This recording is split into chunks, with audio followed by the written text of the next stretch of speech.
নাটক চরণদাস চোর, হাবিব তানভীর।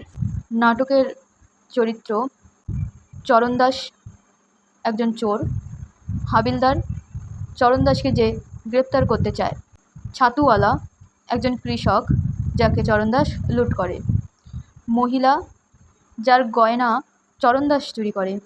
গুরু যাকে চরণদাস নিজের গুরু বলে স্বীকার করে এবং প্রতিজ্ঞা করে সর্বদা সত্য কথা বলবে।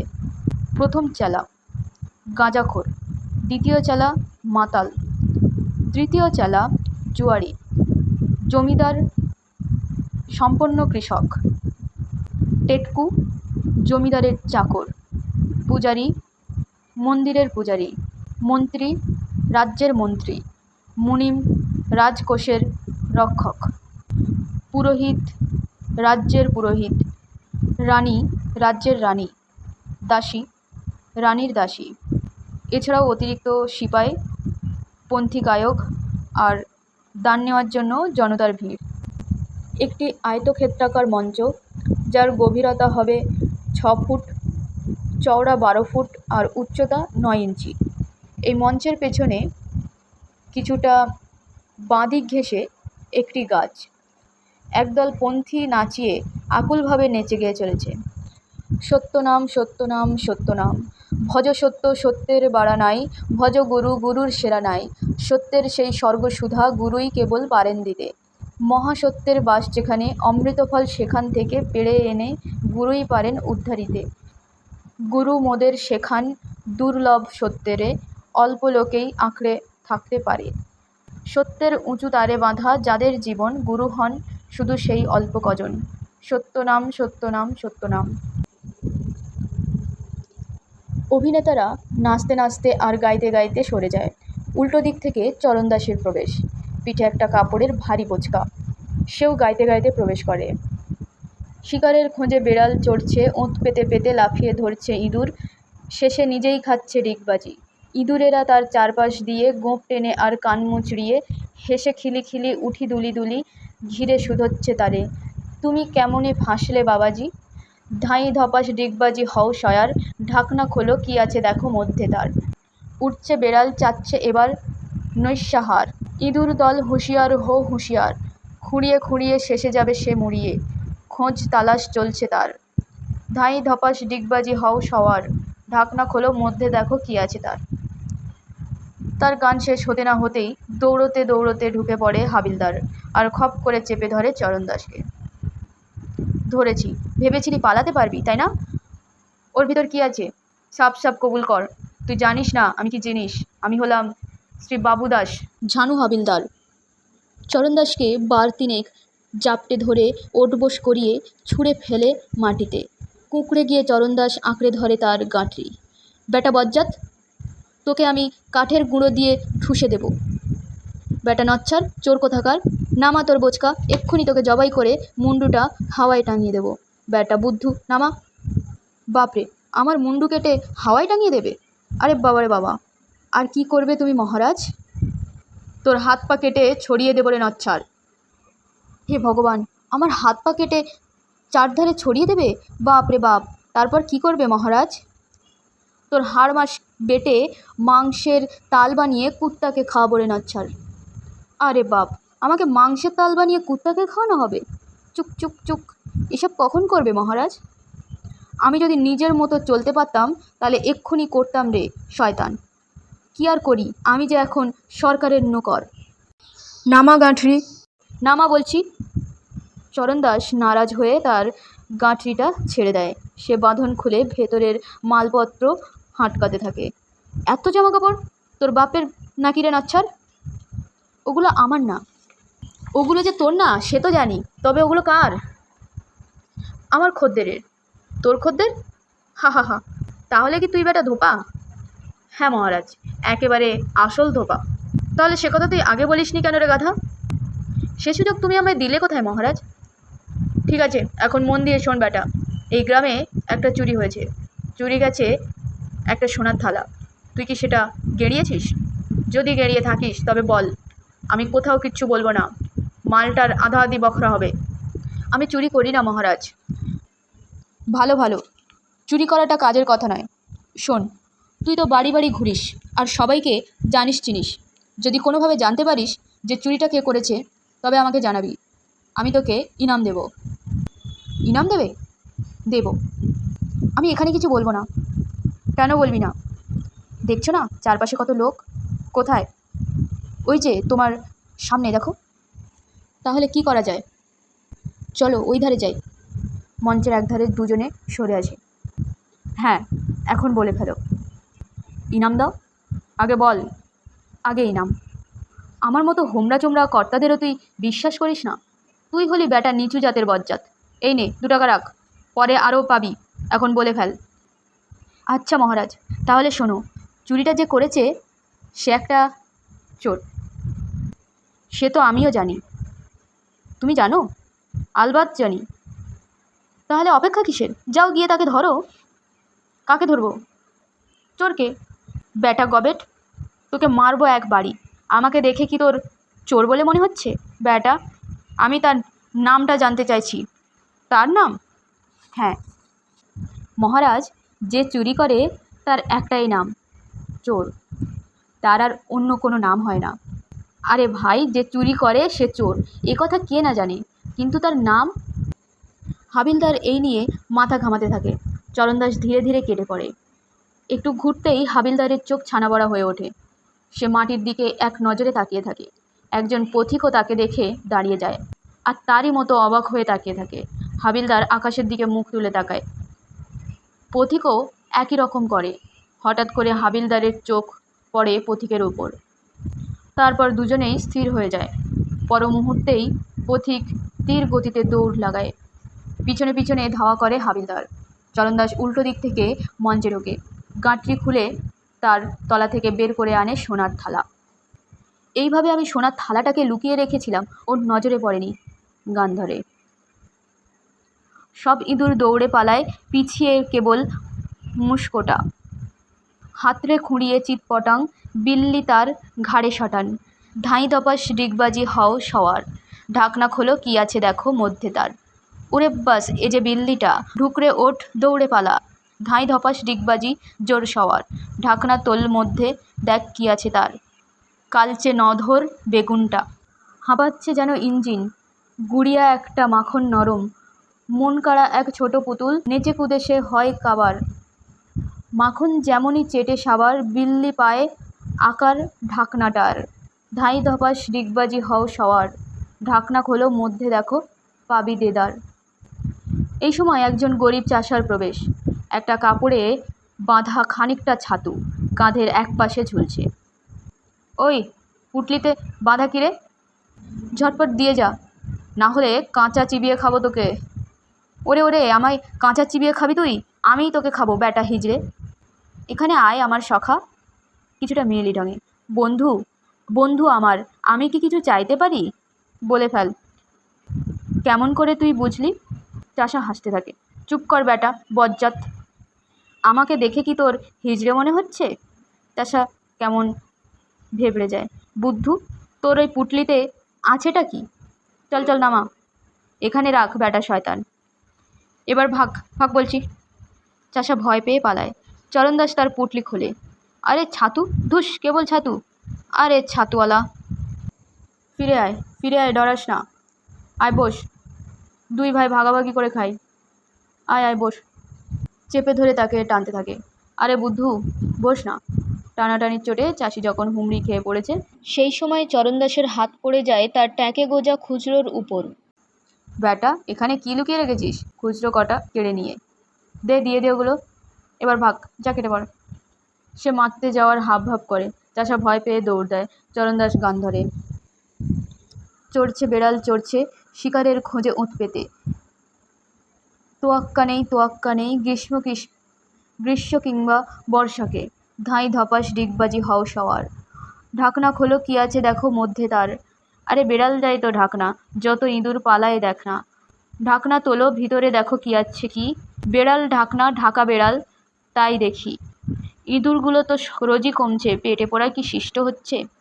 আর মার্জার রানী চকচকে, মাথায় মুকুট ঝকমকে, একটা একটা নিশানা, মরছে মুশিক বেচারা। ধাঁই ধপাস ডিগবাজি হও সওয়ার, ঢাকনা খোলো, মধ্যে দেখো কি আছে তার। একজন পয়সাওয়ালা সদাগরের বউ এসে ঢোকে, মাথা থেকে গা পর্যন্ত গয়নায় মোড়া।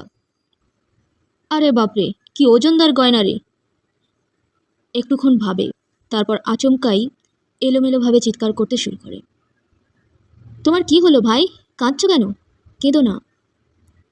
কাঁদতে কাঁদতে, তোমার জন্য খারাপ খবর আছে। খারাপ খবর? আমার জন্য? তুমি কি আমার গ্রামের লোক? হ্যাঁ, আমার বাড়ি ভাতগাঁও। ভাতগাঁও? কিন্তু আমি যে আসছি নন্দগাঁও থেকে। মাথা চাপড়াতে চাপড়াতে, কি বুদ্ধু! নন্দগাঁও বাই, নন্দগাঁও। আমিও নন্দগাঁওয়ের লোক। ছোটবাবুর খবর সব ঠিকঠাকই আছে মনে হয়। সবসময় মুখে কেবল দিদি আর দিদি। ওর দিদি? কিন্তু ওর তো কোনো দিদি নেই। আমি তো হলাম কি ওর বৌদি। হ্যাঁ হ্যাঁ, বিলকুল ঠিক। সবসময় কেবল বৌদি বৌদি করছে। শরীরটা ওর বড়ই খারাপ। তুমি তো জানো, কেবল জেদ করছে শুধু তোমার হাতে ওষুধ খাবে বলে। এখন তাই তাড়াতাড়ি যাই চলো। ঠিক আছে, আমি শুধু একবার ঘরে খবরটা। সেসবের আর সময় নেই, তাড়াতাড়ি করো, না হলে সব চুকে বুকে যাবে। হে ভগবান, ঠিক আছে ঠিক আছে, চলো। কয়েক পা গিয়েই, আরে বাপরে, আবার কি হলো ভাই? ভাই, এই জায়গাটা বড় খারাপ। কালকেই একজনকে এইখানে বেদম ঠেঙিয়ে ফেলে রেখে গিয়েছিল কাতরে কাতরে মরার জন্য, নিজের গাঁঠরিটাকে দেখিয়ে। দেখো, ওর জিনিসগুলো সব ছড়িয়ে আছে। হে ভগবান, আমার মনে হয় তুমি তোমার সব গয়নাগাটি খুলে এই গামছাটাই বেঁধে ফেলো। মহিলা একটু ইতস্তত করতে থাকে। যতই হোক, তুমি তো অবলা, তাই না? সে তো ঠিকই। ধরো, যদি কেউ তোমার উপর চড়াও হয়, হে ঈশ্বর! তাই সব থেকে ভালো হবে গয়নাগুলো এখানে খুলে রাখা। গামছাটা মাটিতে পেতে দেয়। ঠিক আছে ভাই, তুমি যা বলবে। এক এক করে সে গয়নাগুলো খুলে গামছার উপর রাখতে থাকে, আর সেই সঙ্গে চলতে থাকে চরণদাসের জেরা। ভাই, তোমার এই গয়নাগুলো কোত্থেকে গড়ানো? রায়গড় থেকে। রায়গড়? গয়না গড়ানোর সব থেকে ভালো জায়গা ভাই। তোমার শ্যাকরার নাম কি? রামলাল। রামলাল? ওকে তো মনে হয় সবাই চেনে। ছত্তিশগড়ে ওর মতো আর দুটো শ্যাকরা নেই। এগুলো তো মনে হয় খাঁটি সোনা দিয়ে তৈরি, তাই না? হ্যাঁ ভাই, একেবারে 100 ভাগ খাঁটি সোনা। সে এবার গামছাটা বেঁধে পুঁটলি তৈরি করে। ওটা এবার আমাকে দিয়ে দাও। না না, আমি ওটা নিচ্ছি। ভাই, তোমার কাছ থেকে ওটা হারিয়ে গেলে তখন? আমাকে দাও, আমি ঠিকঠাক নজর রাখবো। না, আমি ওটা রাখবো। ভাই, তুমি হলে মেয়ে ছেলে, চোর এসে কাটতে চাইলে তুমি কি করবে? আমি ব্যাটা ছেলে, লড়তে পারবো, তাই বলছি আমার কাছে দিয়ে দাও। না। পুঁটলিটা ছিনিয়ে নিয়ে, দিয়ে দে বলছি। কাঁদতে থাকে। মহিলাটি কাঁদতে থাকে। তুই একটা শয়তান, ঠক! আমাকে মিথ্যে বলে ঠকিয়েছিস। নচ্ছার, আমার গয়নাগুলো তুই চুরি করলি। তুই একটা চোর। ভাই, কাঁদো কেন? কি করব বলো, ভগবান আমাকে চোর বানিয়ে ছেড়েছেন। তুই একটা আস্ত বজ্জাত। তুই আমাকে এখানে নিয়ে এলি, তারপর আমাকে ঠকালি। তোর লাশ যেন শেয়ালে কুকুরে ছেড়ে খায়। ভাই, আমায় তুই অভিশাপ দিস না, ওটা আবার আমার ঠিক সহ্য হয় না। মরণ হোক তোর। ও কথা বলতে নেই ভাই, তাহলে হয়তো আমাদের আর কখনোই দেখা হবে না। মহিলা কাঁদতে থাকে, সেই সঙ্গে কাঁদতে থাকে চরণদাসও। হে ভগবান, আমার জন্য বাই কাঁদছে। না না, আমার উচিত হয়নি মেয়ে ছেলের জিনিস লুট করা। না না, আমি আর এ কাজ করব না। চরণদাস তার গয়নাগুলো ফিরিয়ে দেয়। এই নাও বাই, সাবধানে রেখো। মহিলা গয়নাগুলো নিয়ে আচ্ছা করে ঠ্যাঙাতে থাকে চরণদাসকে। তুই বেটা চাঁড়াল, ঠক, অচ্যুত। মহিলা চলে যায়। পড়ে যায় চরণদাস। হাবিলদার এসে ঢোকে। চরণদাস গামছা দিয়ে তার জুতো মুছতে থাকে। হাবিলদার নিচু হয়ে তার জুতো কেমন মোছা হলো দেখতে গেলে কেটে পড়ে চরণদাস। হাবিলদার বুঝতে পারে আবারও তাকে বুদ্ধু বানিয়েছে।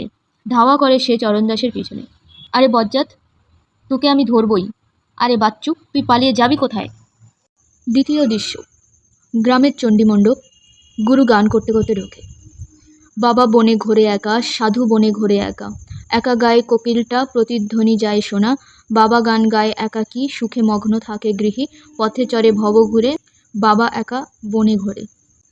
বাবা বনে ঘোরে একা, সাধু বনে ঘোরে একা, একা গায়ে কোকিলটা প্রতিধ্বনি যায় শোনা, বাবা গান গায় একাকী, সুখে মগ্ন থাকে গৃহী, পথে চরে ভব ঘুরে, বাবা একা বনে ঘোরে। ওঠ, আখি খোল, দুনিয়া দেখ। গুরু মণ্ডপের উপর মাদুর বিছিয়ে বসে, তার চেলা চামুন্ডারা চারপাশে জড়ো হাতে থাকে। দু একজন এগিয়ে এসে পায়ের ধুলো নেয়, তারপর অন্যদের সঙ্গে মিশে গিয়ে শুরু করে গান। গুরুদেব, আমি আপনার পদবন্দনা করেছি গুরুদেব। জয় শিবশম্ভু জয়। আমি আপনার পা ধরেছি মহারাজ। জয় হো জয় হো জয় হো। আমি আপনার পা ছুঁয়েছি গুরুজি। তোমার মঙ্গল হোক বৎস, মঙ্গল হোক। তারা অন্যদের সঙ্গে গানে যোগ দেয়। যা কিছু তুমি করতে চাও গুরুকে তার প্রণামী দাও, শুধু এটাই তোমার করণীয়, গুরুর হকটা স্মরণীয়। তুমি কি বাছা মুক্তি চাও, গুরুকে তার ন্যায্য দাও। সব বিদ্যাই শেষে মিথ্যা, যদি বাকি গুরুর হিস্সা। কলকাঠিও নড়বে না গুরু যাবৎ আধপেটা, গুরুকে তার সেলামি দাও, ফল পড়বে বসে খাও। তবে মানো না বাছা নিয়মটি, গুরুকে ঠেকাও দস্তুরি, মিলবে আশিস সত্তরি, আগে গুরুকে ঠেকাও দস্তুরি। একজন মাতাল আর একজন জুয়ারি টাকা কড়ি নিয়ে ঝগড়া করতে করতে ঢুকে। মিটিয়ে দে, এবার মেটা। আমার কাছে কানা কড়ি নেই। তুই হেরেছিস, 1 টাকা খুইয়েছিস, আমাকে ফেরত দে। পরের বার যখন খেলবো তখন দেব। জোচ্চুরি করিস না, যখন জুয়া খেলবি তখন কমসে কম সৎ থাকার চেষ্টা করবি। জুয়ারির পকেট থেকে টাকাটা ছিনিয়ে নেয়। এটাই ছিল আমার শেষ সম্বল, পরের বার খেলার সময় এটা জিততে পারিস। ওরে উদয়রাম। গুরুর হাঁক শুনে মাতাল এগিয়ে যায়। জুয়ারি সরে যায় কোনায় বসে থাকা গাঁজাখোরের দিকে। আরে রামচরণ, কেমন আছো বন্ধু? চৈত্রাম না? চলো 1 হাত হয়ে যাক। দুজনে শুরু করে জুয়া খেলতে। এর মধ্যে মাতাল পৌঁছে গেছে গুরুর কাছে। প্রণাম হই গুরুদেব। তোর মঙ্গল হোক, 1000 বছর বেঁচে থাক, তোর জীবন সফল হোক। আহাহা বেটা আমার, তোকে আমি রোজ এখানে দেখি। রোজ তুই আসিস, আমাকে পেন্নাম করিস। আমাকে যে কথা দিয়েছিলি আর নেশা করবি না, সে কথা কি রাখতে পারলি? আবার নেশার কথা কেন গুরুদেব? তুমি তো আমার আসল জায়গায় বিঁধেছ। আরে আরে শোনো গুরুদেব, তুমি কি জানো সেদিন আমার কি হয়েছিল? বাড়িতে তো গিয়ে সিঁধুলুম, দেখি কি একটা বোতল খাড়া দাঁড়িয়ে। সঙ্গে সঙ্গে একটা চিন্তা মাথায় এলো। আহাহা, চিন্তা করো না গুরুদেব, তোমার অমৃত সুধা সমান বচন শোনার পরে মদের কি আর কোনো দরকার পড়ে? আমি কড়া গলায় বোতলটাকে বললাম, শুধু 1 ঢোক কেন, তোর দিকে তাকানোই পাপ। খুব ভালো বৎস। সেই দিন থেকে গুরুজি আমার শরীরে বড় বেদনা, কুটকুট কুটকুট কুটকুট কুটকুট, বড় বেদনা, হতে দে বেদনা, বড় কষ্ট গুরুদেব। আরে বৎস, হতে দে কষ্ট। মনে কর তোর গুরুর বচনই হলো এর ওষুধ। তুই যেমন বললি অমৃত সুধা, আমার বচন যদি তোর মনে হয় অমৃত সুধা আর তুই ছাড়তে পারিস বোতল খাওয়া, তবে কেন তুই শুরু করিস না এক নতুন জীবন? বৎস বাঁচ, মানুষের মতো বাঁচ। গুরুদেব, আমার এক বন্ধু আছে, ওর একটা অভ্যেস আছে খুব খারাপ, কিছুতেই জুয়া খেলা ছাড়তে পারে না। তুমি কি তার জন্য কিছু করতে পারো গুরুদেব? কেন পারবো না বৎস? আমার কাজই হলো লোকের খারাপ অভ্যাস ছাড়ানো, তা না হলে গুরু আছে কেন? মাতাল চিৎকার করে, আরে চৈত্রাম, এদিকে আয়। আসছি।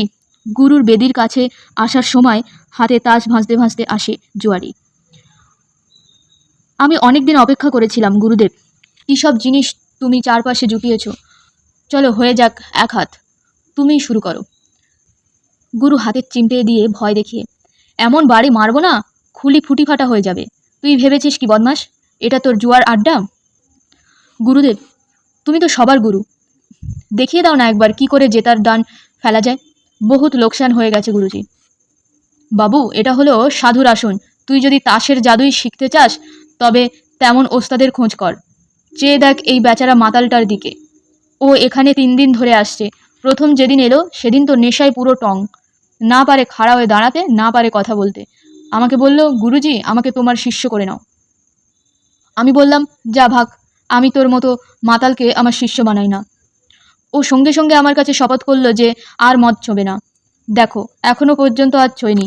তুই যদি আমার শিষ্য হতে চাস তাহলে তোকেও জুয়া ছাড়তে হবে, যেমন ও মদ ছেড়েছে। গুরুদেব, আমি তো কেবল তাসের জুয়া খেলি, আর কিছু করি না। আরে, তোকে সব রকম জুয়াই ছাড়তে হবে। আমি তো কেবল এইভাবেই আমার রুটি আর অমলেটের জোগাড় করি গুরুজি।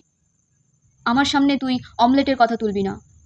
তোর যদি অমলেটের জন্য এতই দরদ, তাহলে যা কোনো ক্যান্টিনওয়ালাকে গিয়ে তোর গুরু বানা।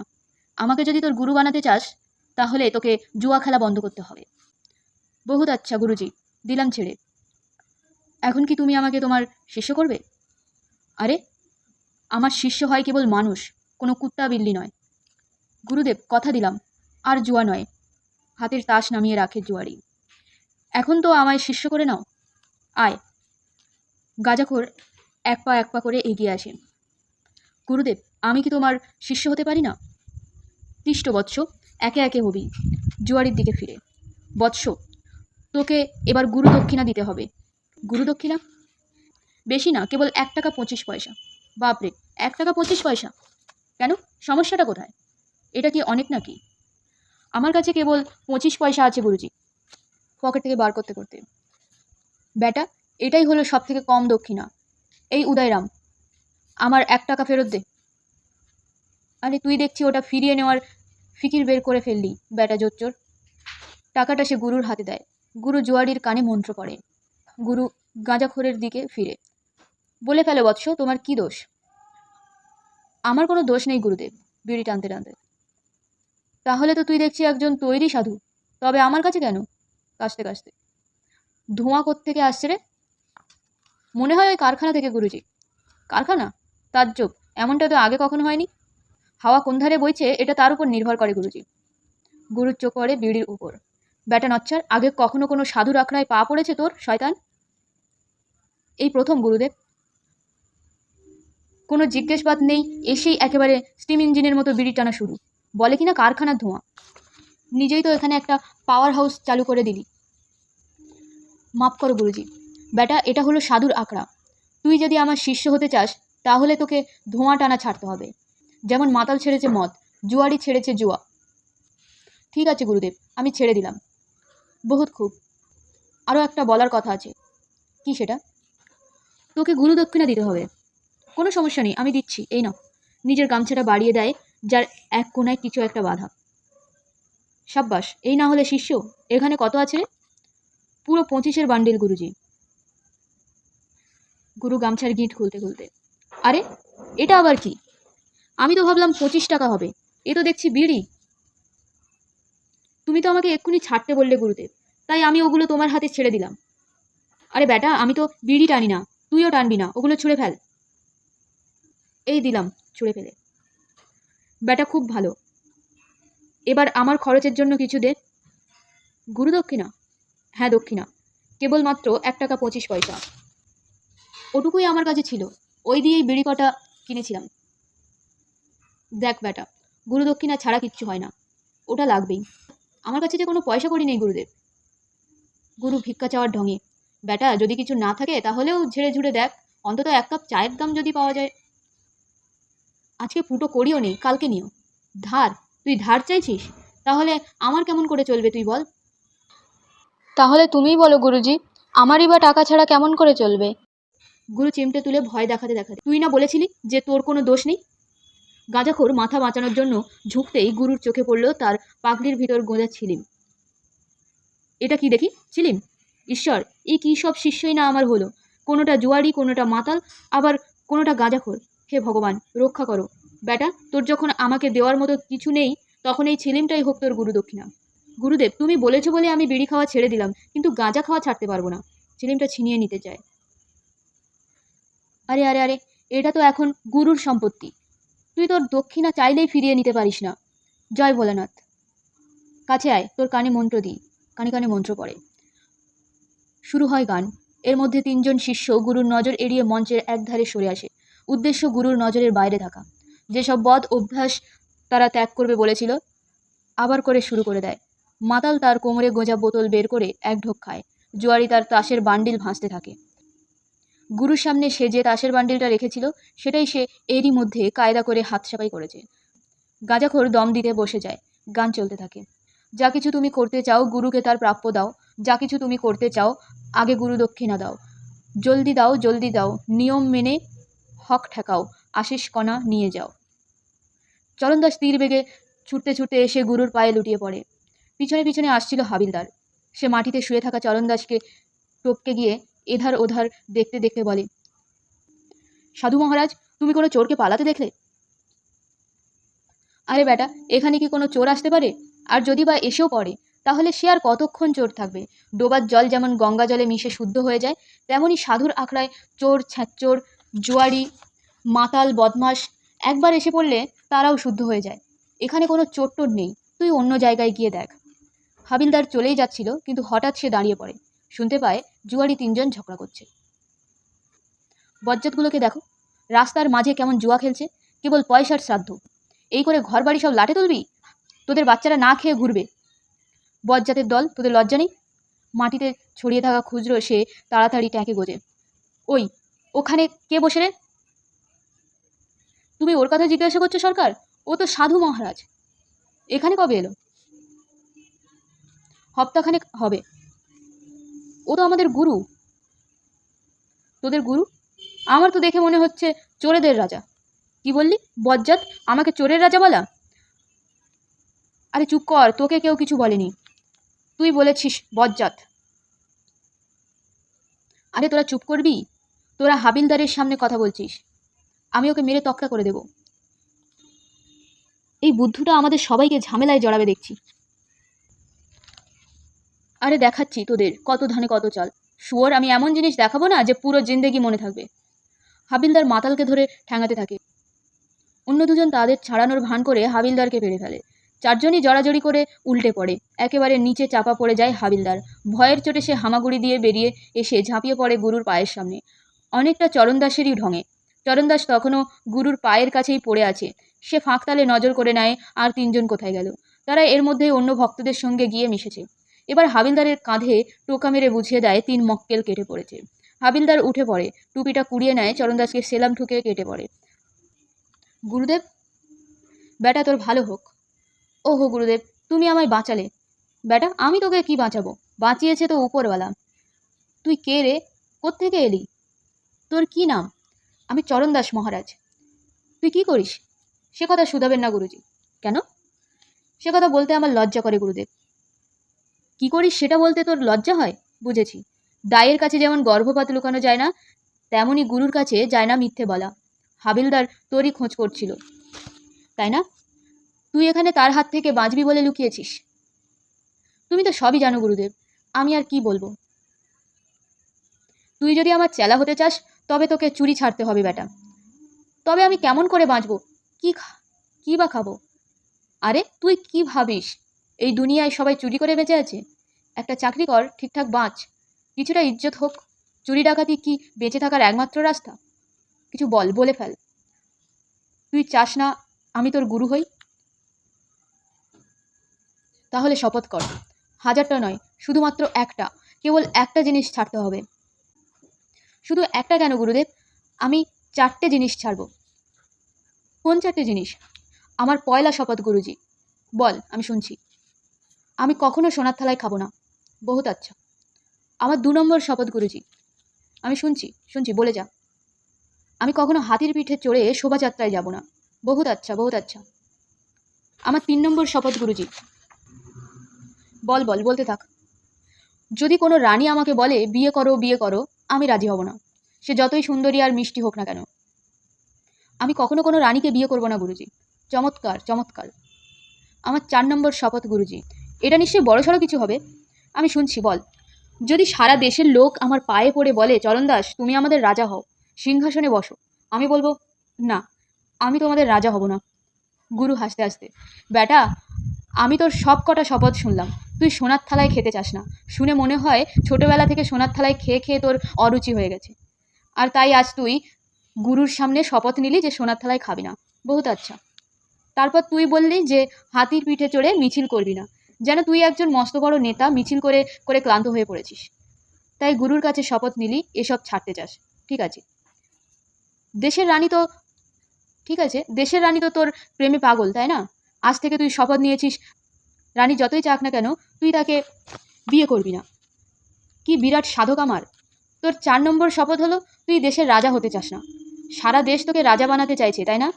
সিংহাসনে বসুন চরণ দাস, কারণ আপনিই পারেন আমাদের সুশাসন দিতে, কিন্তু তুই মানুষের সেই ইচ্ছা পূরণ করবি না। বেটা, তোর মধ্যে কোনো লোভ নেই, তুই যা চুরি করিস তাই নিয়েই খুশি। ভালো ভালো চরণ দাস। গুরুদেব, জানতাম মানুষ ঘুমিয়ে স্বপ্ন দেখে, কিন্তু তুই বেটা দেখছি জেগে জেগেই স্বপ্ন দেখছিস। তুই তো নেহাতি মামুলি চোর, তোর জীবনে এসব অসম্ভব কখনোই ঘটবে না রে। তবে কেন এই স্বপ্ন দেখা? গুরুজি, এমনটা তো হতেও পারে কখনো কোনো দিন, কে বলতে পারে। চোর তো সবসময় ঠিকঠাক সুযোগের ধান্দাতেই থাকে, তাই না? বেটা দেখ, তুই তোর ইচ্ছে মতো 4টে শপথ নিয়েছিস, এবার আমি তোকে একটা নিতে বলবো। কি শপথ গুরুজি? তোকে মিথ্যা বলা ছাড়তে হবে। এইবার তুমি আমায় আচ্ছা ফাঁসালে গুরুজি। তুমি খুব ভালোই জানো মিথ্যা কথা না বললে চুরি করা যায় না। ঠিক বলেছিস বেটা, সেই জন্যই তো এটা আমি চাইছি। সব রোগের এটাই হলো প্রতিকার। এটা বন্ধ হলে আপনা আপনিই থেমে যাবে চুরি। গুরুদেব, তুমি কি সূর্য থেকে তার রশ্মিকে আলাদা করতে পারো? তুমি কি পারো হাড় থেকে মাংসকে আলাদা করতে? তবে কেমন করে তুমি চুরি আর মিথ্যেকে আলাদা করবে? এরা তো একই সঙ্গে চলে গুরুজি। যা এখান থেকে, বেরো, অন্য কোথাও লুকাবার জায়গা খোঁজ। তোর জন্য আমার কোনো সময় নেই। আমি তোমার পায়ে পড়ি গুরুদেব, পারলাম না। গুরুজি, হাবিলদারকে আসতে দেখে গুরুর পেছনে লুকায়। হাবিলদার চারপাশে দেখে কাউকে না পেয়ে ফিরে যায়। ঠিক আছে গুরুজি, আমি শপথ করছি আজ থেকে আর মিথ্যে নয়, এটা আমার প্রতিজ্ঞা। এটা ঠিকঠাক প্রতিজ্ঞা তো, নাকি হাবিলদারকে দেখে এসব বলছিস? গুরুজি, এখানে সবার সামনে দাঁড়িয়ে আমি শপথ নিলাম, আর কখনো আমি মিথ্যে বলবো না, এটা পাকা কথা। বহুত আচ্ছা, তোর মঙ্গল হোক, দীর্ঘজীবী হ। তাকে মন্ত্র দেয়। বেটা, এবার আসল কথাটা হোক, তুই তোর গুরুর জন্য কি ভাবলি বল। গুরুজি, আমি ভাবছি সবাই তো যে যার নিজের নিজের কাজ করে ভালোই আছে। তার মানে? এই দেখো না, আমি কেমন রাতের বেলা শীত কেটে চুপি চুপি ঘরে ঢুকি, আর তুমি এক পাল সাগরেদ জুটিয়ে দিনের আলোয় এখানে বসে থাকো। তাও তোমার আমদানি আমার চেয়ে বেশি। চুপ কর। তুমি না গুরুজি আমাকে বলেছো মিথ্যা না বলতে? সাব্বাস আমার সত্যবাদী, সাব্বাস আমার সত্যবাদী। আরে বেটা, আমি তোকে অন্য কথা শুধিয়েছিলাম। আমি জানতে চাইছিলাম গুরুদক্ষিণার ব্যাপারে তুই কি ভাবলি। ওহ ও, এই কথা। গাঁটরি নামিয়ে গুরুর সামনে রাখে। এই যে গুরুজি, এটা তোমার। এ তো মস্ত গাঁটরি, বাপরে। তুই তো দেখছি বেটা মস্ত বড় দাতা, কি আছে এর মধ্যে? আহাহা, গুরুজির জন্য শাড়ি, গুরুজির জন্য স্কার্ট, এমনকি একজোড়া প্যান্ট আর নেকটাইও। আরে বেটা, এসব দিয়ে আমার কি হবে? তোর গুরুর তো দরকার কেবল এক ফালি কাপড়। গুরুজি, তুমি তো কেবল কাপড়ই দেখলে, আরও ঘাঁটো, দেখবে আছে সোনার থালা। হ্যাঁ, এইবার পেয়েছি। এই সোনার থালাতেই তুই খেতি, যা আজ তুই ত্যাগ করেছিস। এটাই তুই আমাকে দক্ষিণা দিতে চাস? আচ্ছা, 1 মিনিট দাঁড়া। এই থালাটা কি তোর? আমি আর কি বলবো গুরুজি, তুমি তো সবই জানো। হাবিলদার আসার আগেই ওটাকে সরিয়ে ফেলো। সব বুঝলাম, আমি থালাটা সরিয়ে ফেলি আর হাবিলদার এসে আমাকে ধরে নিয়ে যাক। চিন্তা কি, যেখানে নিয়ে যাবে সেখানে আর খাবার জোগাড়ের কথা তোমাকে ভাবতে হবে না। তাহলে তুই আমার উপকারই করছিস, তাই না? গুরুজি, যারাই গারদে যায় দেখবে তারাই শক্তপোক্ত হয়ে বেরিয়ে আসে। ওরে, তুই কি ভাবিস আমারও মোটাসোটা হওয়া দরকার? ওসব ভুলে যা বাপ, আমাকে কিছু মাল করি ছাড়। ঠিক আছে গুরুজি, আমার কাছে 2 টাকা 75 পয়সা আছে। 2 টাকা হাবিলদারের, 75 পয়সা ছাতুওয়ালার, এনো। আরে, কেবল 75 পয়সা? তুই যে বললি তোর কাছে 2 টাকা 75 পয়সা আছে। সেটা তো দুটো যোগ করে গুরুজি। তাহলে সেই যোগফলটাই আমাকে দাও না বাপ। না গুরুজি, আজকাল জিনিসের যা দাম, তাতে 2 টাকায় ভরপেট খাবারই জোটে না। জিনিসের দাম কি কেবল একা তোর জন্য? তোমার তো অনেক ভক্ত গুরুজি, তারা সবাই 75 পয়সা করে দিলেই টাকার পাহাড়। তারা দিলে তো তাদের পুণ্য হবে, তোর কি হবে? গুরুজি, হাবিলদার আসছে, তুমি চটপট তোমার আশীর্বাদটা দিয়ে ফেলো। তাকে আসতে দেখে চরণদাস হামাগুড়ি দিয়ে গুরুর পেছনে সিধোয়। গুরু বসে থাকে পিঠ টান টান করে। হাবিলদার চারপাশে ভালো করে নজর করে। এমন একটা ভাব যেন চরণদাসকে খুঁজেই পাওয়া যাচ্ছে না। তারপর গুরুর সামনে বেদিতে এসে বসে। কিছুক্ষণ চুপচাপ নজরদারির পর সে জেরা শুরু করে, এখন থেকে তুই আর সোনার থালায় খাবি না। চরণদাস গুরুর ধুতির সামনেটা একটু উঠিয়ে পায়ের ফাঁক দিয়ে তাকাতে তাকাতে বলে, কখনোই না। কখনো তুই আর হাতির পিঠে চাপবি না, তাই না? কখনোই না। রানীকে বিয়ে করবি না, ঠিক বলেছি? ঠিক। তুই সবসময় সত্যি কথা বলবি, তাই না? হ্যাঁ ঠিক। বেটা বজ্জাত। হাবিলদার চরণদাসকে চেপে ধরতে যায়, ফসকে গিয়ে চেপে ধরে গুরুর ঠ্যাং। চরণদাস পালায়, গুরুর দিকে তাকাতে তাকাতে। শুয়োর কোথাকার। হাবিলদার চলে যায়। গুরু তাড়াতাড়ি জিনিসপত্র গুটিয়ে নিয়ে উঠে পড়ে। ভক্তরাও গাইতে গাইতে তার পিছু ধরে। চরণদাস ছুটতে ছুটতে মঞ্চে ঢোকে, পিছনে হাবিলদার। চরণদাস ভক্তদের মাঝে লুকিয়ে পড়ে। হাবিলদার চলমান ভক্তদের মুখ খুঁটিয়ে খুঁটিয়ে দেখে। চরণদাস তার পিছনে গিয়ে দাঁড়িয়ে অঙ্গভঙ্গি করতে থাকে। শেষে হাবিলদার ঘুরে দাঁড়িয়ে চরণদাসের মুখোমুখি হয়। সে তাকে সেলাম করে। হাবিলদারও উল্টে তাকে সেলাম করে। কিছুটা চলে যাওয়ার পর তার খেয়াল হয়, এই লোকটাকেই তো সে খুঁজছিল। মঞ্চে কোথাও চরণদাসের দেখা মেলে না। সে দৌড়তে দৌড়তে মঞ্চ ছেড়ে চরণদাসকে খুঁজতে যায়। এর মধ্যে চরণদাস আবার তার পিছনে এসে দাঁড়িয়েছিল। সে হাবিলদারের চলে যাওয়া লক্ষ্য করে হেলে দুলে বেরিয়ে যায়। তৃতীয় দৃশ্য, জমিদারের বারান্দা। মঞ্চের একধারে গদির উপর বসে আছে জমিদার। সামনে ক্যাশ বাক্স, হিসাবের খাতা আর বন্দুক। তার চাকর টেটকু 4 বস্তা ধান এনে মঞ্চের আরেক পাশে রাখে। সামনে দিয়ে মাথা চাপড়াতে চাপড়াতে ঢোকে সেই ছাতুওয়ালা অর্থাৎ চাষা। হে ভগবান, আমার কি হবে? আমি কোথায় যাব? আমার পরিবার কি খাবে? আমি কি রোজগার করব পরমাত্মা? চরণদাস মঞ্চে ঢোকে। কি হয়েছে? কাঁদছিস কেন রে? তুই আবার এসেছিস আমায় লুট করবি বলে? আয় আয়, যা আছে নিয়ে নে। থাকার মধ্যে আছে তো এই পরনের কাপড়টুকু, সেটাও যদি চাস তো নিয়ে নে। চাইলে গলা টিপেও মারতে পারিস। আরে কি বকবক করছিস? আমি শুধু জিজ্ঞেস করছি, কি হলো? কিছু একটা বল। গ্রামে আকাল, অনেকেই না খেতে পেয়ে মরেছে। আমার নিজের ছেলেপুলেরাই তো 3 দিন ধরে না খেয়ে আছে, খুদ কুড়োটুকুও জোটেনি। আরে রাম রাম। আমাদের গ্রামে থাকে এক মস্ত জমিদার। 10টা গ্রাম জুড়ে এর জমি জায়গা, টিউব কল, জলের পাম্প, বিজলি, মাঠে উপচে পড়ছে ধান। কিন্তু আমাদের মতো যাদের কিছু নেই, তাদের সে এক কোনাও ছাড়বে না। কেউ যদি তার গোডাউনের ধার কাছ দিয়েও যায়, তাহলেই তার পোশাক গুন্ডারা লাঠিপেটা করে। কি শয়তান, একেবারে হাড় কেঁপন। কোথায় থাকে সে? ওই যে দেখ, দেখতে পাচ্ছিস? একটা একটা করে পয়সা গুনতি করছে, সব সুদে খাটানো টাকা। তাহলে এই হলো সেই লোকটা। ওর কাছে একটু চাল চেয়ে দেখ, কি বলে দেখি। ভাই, আমার যে বড় ভয় করছে। কিসের ভয়? হাতের কাছেই টোটা ভরা বন্দুক, দেখছিস না? আরে বাপরে, চমকে গেলি? সামনে গিয়ে একবার জিজ্ঞাসা কর, দেখাই যাক না কি হয়। হতেও তো পারে বন্দুকটা কাজ করলো না। তুই পালাবি না তো? দেখ, আমি চোর হতে পারি, ভীতু নই। আমাকেও তুই বুদ্ধু ঠাউরাস না, তোর সব কথাই মিথ্যে। আমাকে মিথ্যুক বললে তোকে ঠেঙিয়ে তক্তা করে ছাড়বো। বুদ্ধু, আমাকে মিথ্যুক বলা? আমি আর সেই চরণদাস নই। গুরুর কাছে আমি শপথ করেছি, মিথ্যে বলবো না। যা গিয়ে জিজ্ঞেস কর। প্রতিজ্ঞা কর তুই আমার জন্য অপেক্ষা করবি। প্রতিজ্ঞা করলাম। ঠিক আছে, আমি চেষ্টা করে দেখছি। যা গিয়ে দেখ। চাষা ইতস্তত করতে করতে জমিদারের সামনে হাজির হয়। তারপর তার এক পাশে বসে পড়ে। রাম রাম মালিক। রাম রাম। আয় আয়, আরও কাছে সরে আয়। এবার আমার মাথায় চেপে বস, ব্যাটা নচ্ছার। কেন মাটিতে বসতে পারিস না? দিলে আমার গদিটার 12টা বাজিয়ে।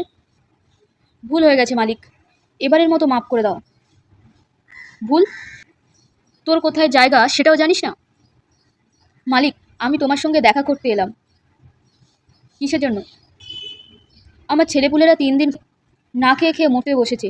তুমি যদি 1-8 কিলো চাল দাও মালিক, তাহলে ওরা বেঁচে যায়। আমি কি তোদের ছেলেপুলেদের বাঁচানোর ঠিকা নিয়েছি? মালিক, ঈশ্বরের দয়ায় তোমার সব কিছু আছে। আমি কড়াই গন্ডায় সব মিটিয়ে দেব, তুমি ছেলেগুলোকে বাঁচাও। আমার অনেক আছে মানেই কি তোদের সব দিয়ে দিতে হবে? মালিক, দয়া করো। জমিদার চরণদাসকে পায়চারি করতে দেখে। এই তুই, এত চক্কর কাটিস না, তোর পা দুটো জমে পাথর হয়ে যাবে। চাষার দিকে ফিরে, ও কি তোর সঙ্গে এসেছে? হ্যাঁ মালিক। তুই দেখছি সঙ্গে করে গুন্ডা এনে হাজির করেছিস। না মালিক, নিজেরই খাওয়া জোটে না, গুন্ডা পুষবো কোত্থেকে? জমিদার চরণ দাসকে। তুই কে রে? মানুষ। সে তো দেখতেই পাচ্ছি। জানতে চাইছি কি করিস, কি নাম? ওসব জানতে চেও না, তোমার পছন্দ হবে না। ও, আমার পছন্দ হবে না? উজবুক কাহিকা, যা বলছি জবাব দে। আমার নাম চরণ দাস, চুরি করা আমার কাজ। এই দুয়ে মিলে আমি তাই চরণ দাস চোর। ওরে ওরে চোর, সুযোগ পেলে আমার মাথার উপরের ছাদটাও চুরি করবি তাই না? হ্যাঁ, তেমন সুযোগ পেলে করব। মালিক, ওর সুনাম আছে, ও যা বলে তাই করে, আর মিথ্যে বলে না। আহারে, বড় আমার সত্যবাদী ধর্মরাজ এলেন। যা ভাগ, এক্ষুনি ভাগ এখান থেকে। আমি বলছি এই গরিবকে কিছু খাবার দে, তোর তো অনেক আছে। তুই কি ভাবিস তুই যেমনটা বলবি আমি তেমনটা করব? ভালো কথা বলছি, আমার কথা শোন, না হলে তোর যত চাল আছে সব চুরি করে ফাঁকা করে দেবো। তুই কি আমায় ভয় দেখাচ্ছিস? মালিক, ও যা বলছে করে ফেলো, না হলে ও সব কিছু এধার ওধার করে দেবে। তোরা কি ভাবিস দুজনে মিলে সব কিছু এধার ওধার করে দিবি? যা ভাগ। চল যাই, আমি ওর মেরামতি করছি। দুজনে বেরিয়ে যায়। জমিদার হিসেবের খাতা দেখতে দেখতে, যত সব বেয়াদব কুঁড়ের দল, দেখ না দেখ এসে জুটে যাচ্ছে। সব সময় কেবল দাও দাও দাও। আরে টেটকুরে!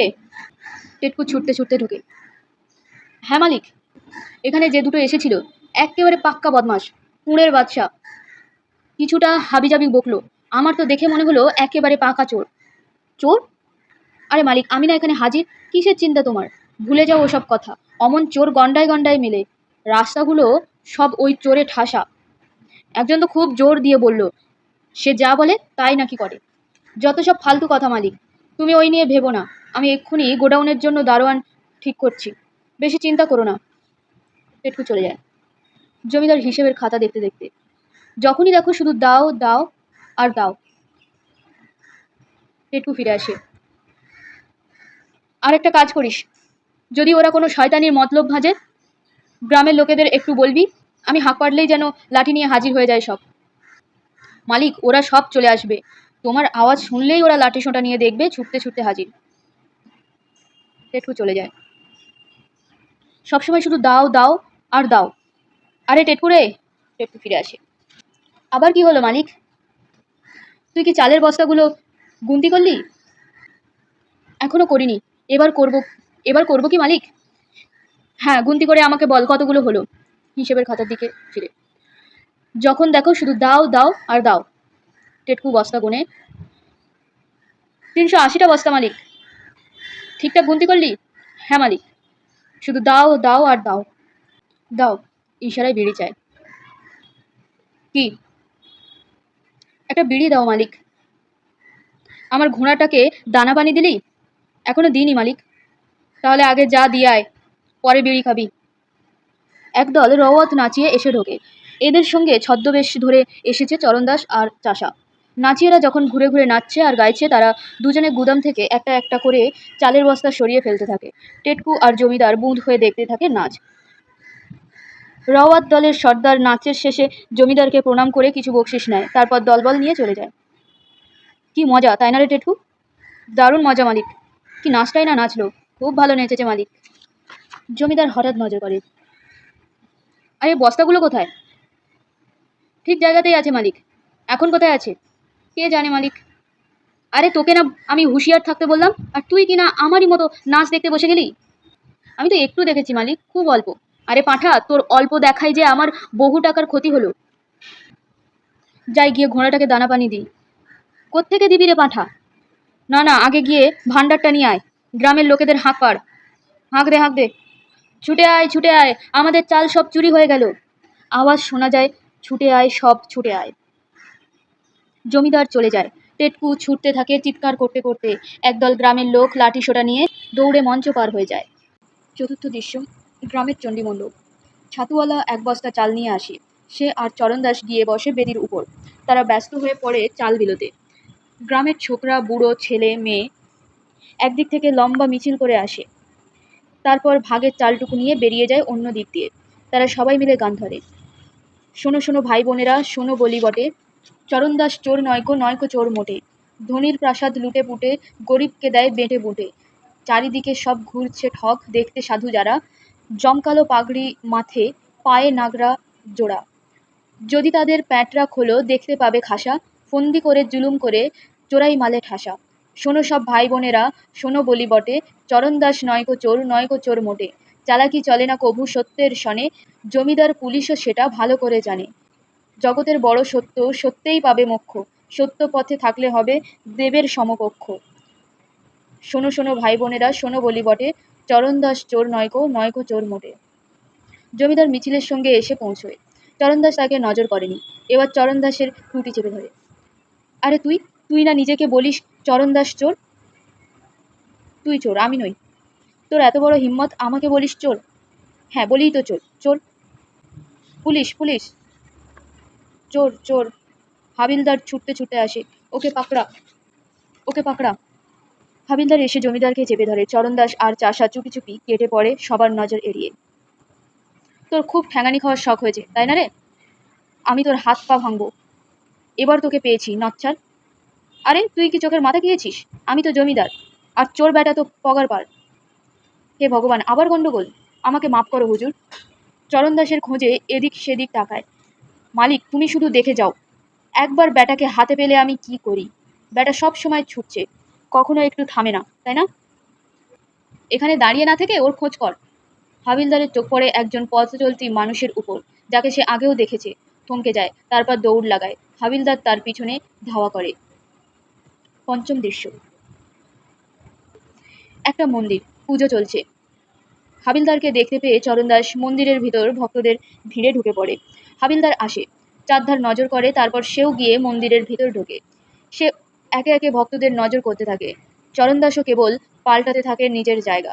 যতক্ষণ না হাবিলদার তাকে এড়িয়ে যাচ্ছে, পূজারীর পিছনে দাঁড়িয়ে থাকা হাবিলদার হঠাৎ করে ঘুরে দাঁড়ায়, ভক্তদের ভালো করে দেখবে বলে।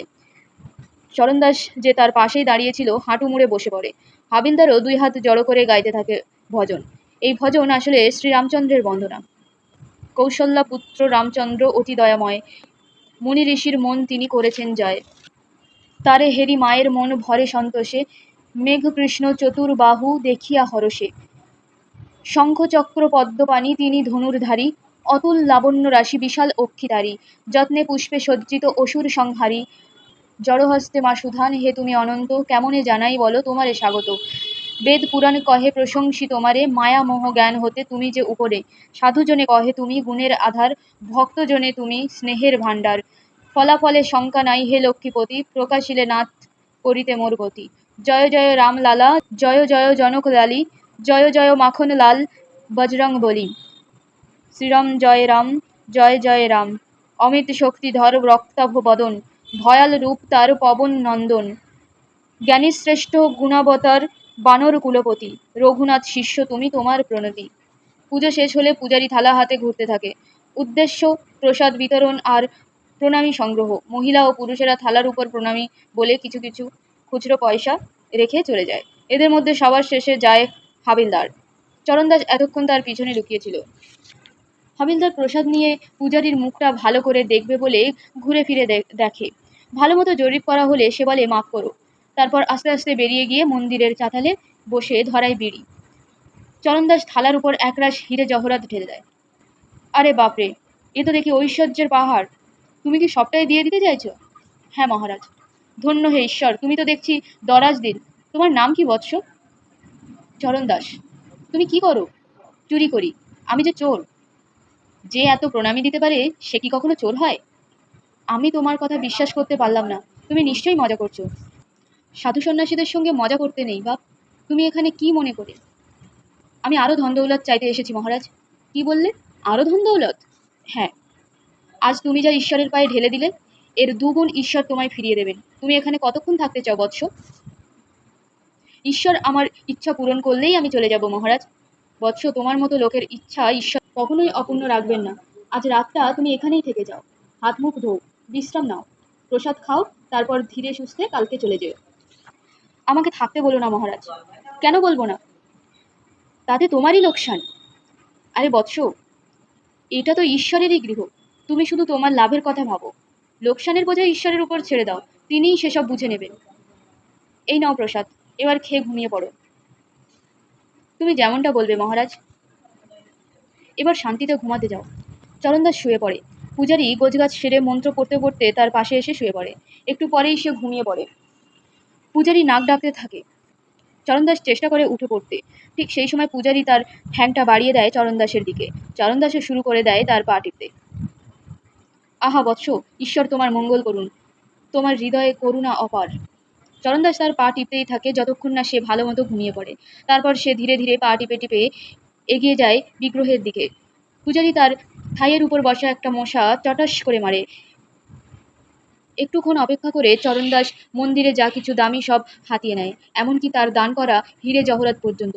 চলে যেতে গিয়ে সে ফের দাঁড়িয়ে পড়ে। তার চোখ পড়ে যায় বিগ্রহের গায়ে গাঁথা একটি দামি পাথরের উপর। তারপর খুঁচিয়ে সেটাও খুলে নেয়। মূর্তির সামনে এসে সে হাঁটু মুড়ে বসে পড়ে। ভাবখানা এমন যেন তার পাপের জন্য সে ক্ষমা চাইতে বসেছে। তারপর আচমকাই সোনার মূর্তিটাও সে তুলে নিয়ে হাঁটা দেয়। চরণদাস ঘুমিয়ে থাকা পূজারীর পায়ের সামনে এসে গড় করে। ভালো করে ঘুমাও মহারাজ, আমি চললাম কেমন? আমি ভালোই ঘুমাচ্ছি, তুমিও ঘুমাও। চরণদাস মন্দির ছেড়ে যাওয়ার সময় দেখে যে হাবিলদার পা ছড়িয়ে মুখ হাঁ করে ঘুমাচ্ছে। চরণদাস তার ঘুমন্ত শরীরটা টপকে হাওয়া হয়ে যায়।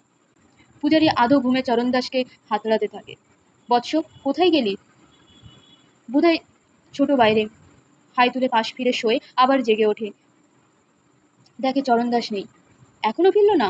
হঠাৎ খেয়াল হয় সবকিছু গায়েব। আরে কিছুই নেই, সব খালি। চোখে পড়ে মূর্তিটাও নেই। প্রভু, তুমি নেই, আমায় ছেড়ে চলে গেলে। চোর চোর চোর! চিৎকার করতে করতে বাইরে বেরিয়ে আসে। লোকজন ভিড় করে আসে। হাবিলদার এতক্ষণে জেগে উঠেছে। সেও দেখে সবকিছু সাফ। কিন্তু আমি তো এখানেই ছিলাম। ছুটে চলে যায়। সবাই মিলে গান ধরে। গানের মধ্যে চরণদাস চোরাই মালের বোঝা নিয়ে ঢুকতে থাকে। যখনই হাবিলদার তাকে তাড়া করে, চরণদাস তাকে ফাঁকি দিয়ে পালায়। প্রথমবার সে হনুমানের রূপ ধরে। হাবিলদার তাকে মূর্তি ভেবে ভুল করে। দ্বিতীয়বার সে বান্ডিলটা হাবিলদারের দিকে ছুড়ে দেয়। হাবিলদারও পাল্টা সেটা ছোড়ে। চরণদাস সেটা উঠিয়ে নিয়ে পালায়। তৃতীয়বার হাবিলদার তাকে ধরতে যায়। সে কায়দা করে পাশ কাটায়। আবার হাবিলদার তাকে ধরতে গেলে সে ঝাঁপিয়ে উঠে এড়িয়ে যায়। প্রত্যেকটা চেষ্টাই ব্যর্থ হয় হাবিলদারের। চতুর্থবার সে হাবিলদারকে ফাঁকি দেয় খোঁড়া ভিখারি সেজে। এই সঙ্গে শেষ হয় গান, আর শুরু হয় বিরতি। কি আর বলিসে আছে সবখানে, ফাঁকে ফোকরে এখানে ওখানে, বন্ধু ও পড়শিরা তাকিয়ে দেখো রে, মাটি ফুঁড়ে ওই বুঝি হাজির হলো চোরে। সেটা দিন দুপুরে চুরি করে, দেখো তোমার মালে নজর না পড়ে। গ্রামে মোরা জোকার দেব হাঁক পেড়ে জোরে, মাটি ফুঁড়ে ওই ওই হাজির হলো চোরে। লোক ঠকাতে মিথ্যা বলতে মজা ভারী ভাই, ঠক আর জোচ্চোরেরা খাসা আছে তাই। মালের দিকে নজর রেখে সজাগ থাকিস ওরে, মাটি ফুঁড়ে ওই বুঝি হাজির হলো চোরে। চোর কখনো রাজা আর রাজা কখনো চোর, চোরে আর দেবতায় নাচে দিনভর। প্রতিকারী নিজেই রোগী জেনে রাখিস ওরে, মাটি ফুঁড়ে ওই বুঝি হাজির হলো চোরে। অঙ্ক 2, প্রথম দৃশ্য। রাজকোষ সঙ্গীতের মূর্ছনা ভেসে আসে। 4 জন সৈনিক একটি সিন্দুক বয়ে নিয়ে আসে। সিন্দুকের আগে আগে আসে মুনিম, যার উপর রাজকোষের দায়িত্ব। সৈন্যেরা মঞ্চের বাঁধার ঘেঁষে সিন্দুকটা রাখে। তারপর জায়গায় গিয়ে দাঁড়ায়। 2 জন সিন্দুকের বাঁদিকে আর 2 জন ডান দিকে। মুনিম গিয়ে মঞ্চের মাঝখানে বসে। হাতে তার খোলা খাতা। গুরু এসে মঞ্চে প্রবেশ করে। সঙ্গে গান করতে করতে তার ভক্তরা।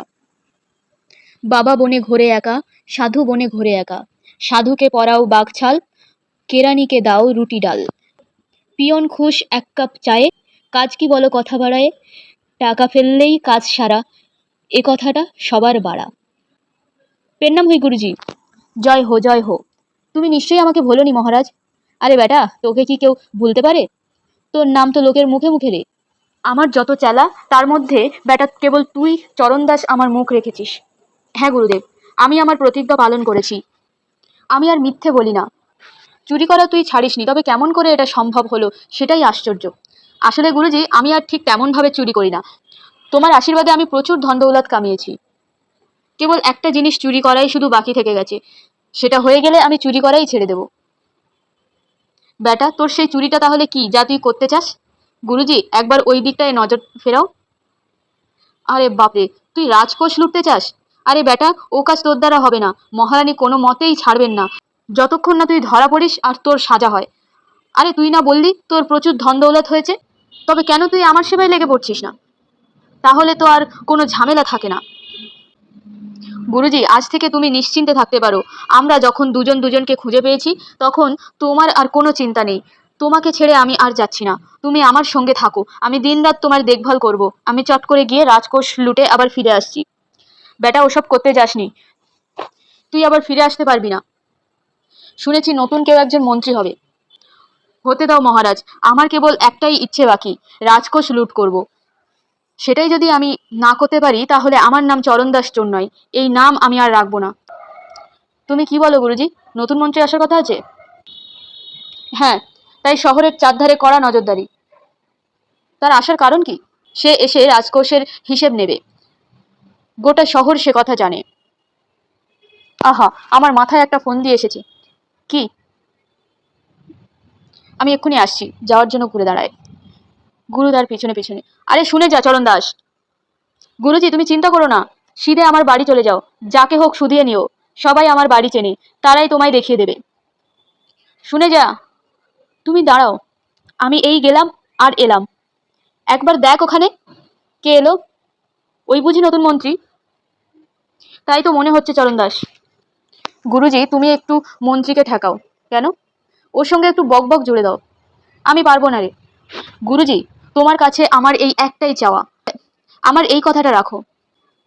না না, অসম্ভব, কোনো মতেই হবে না।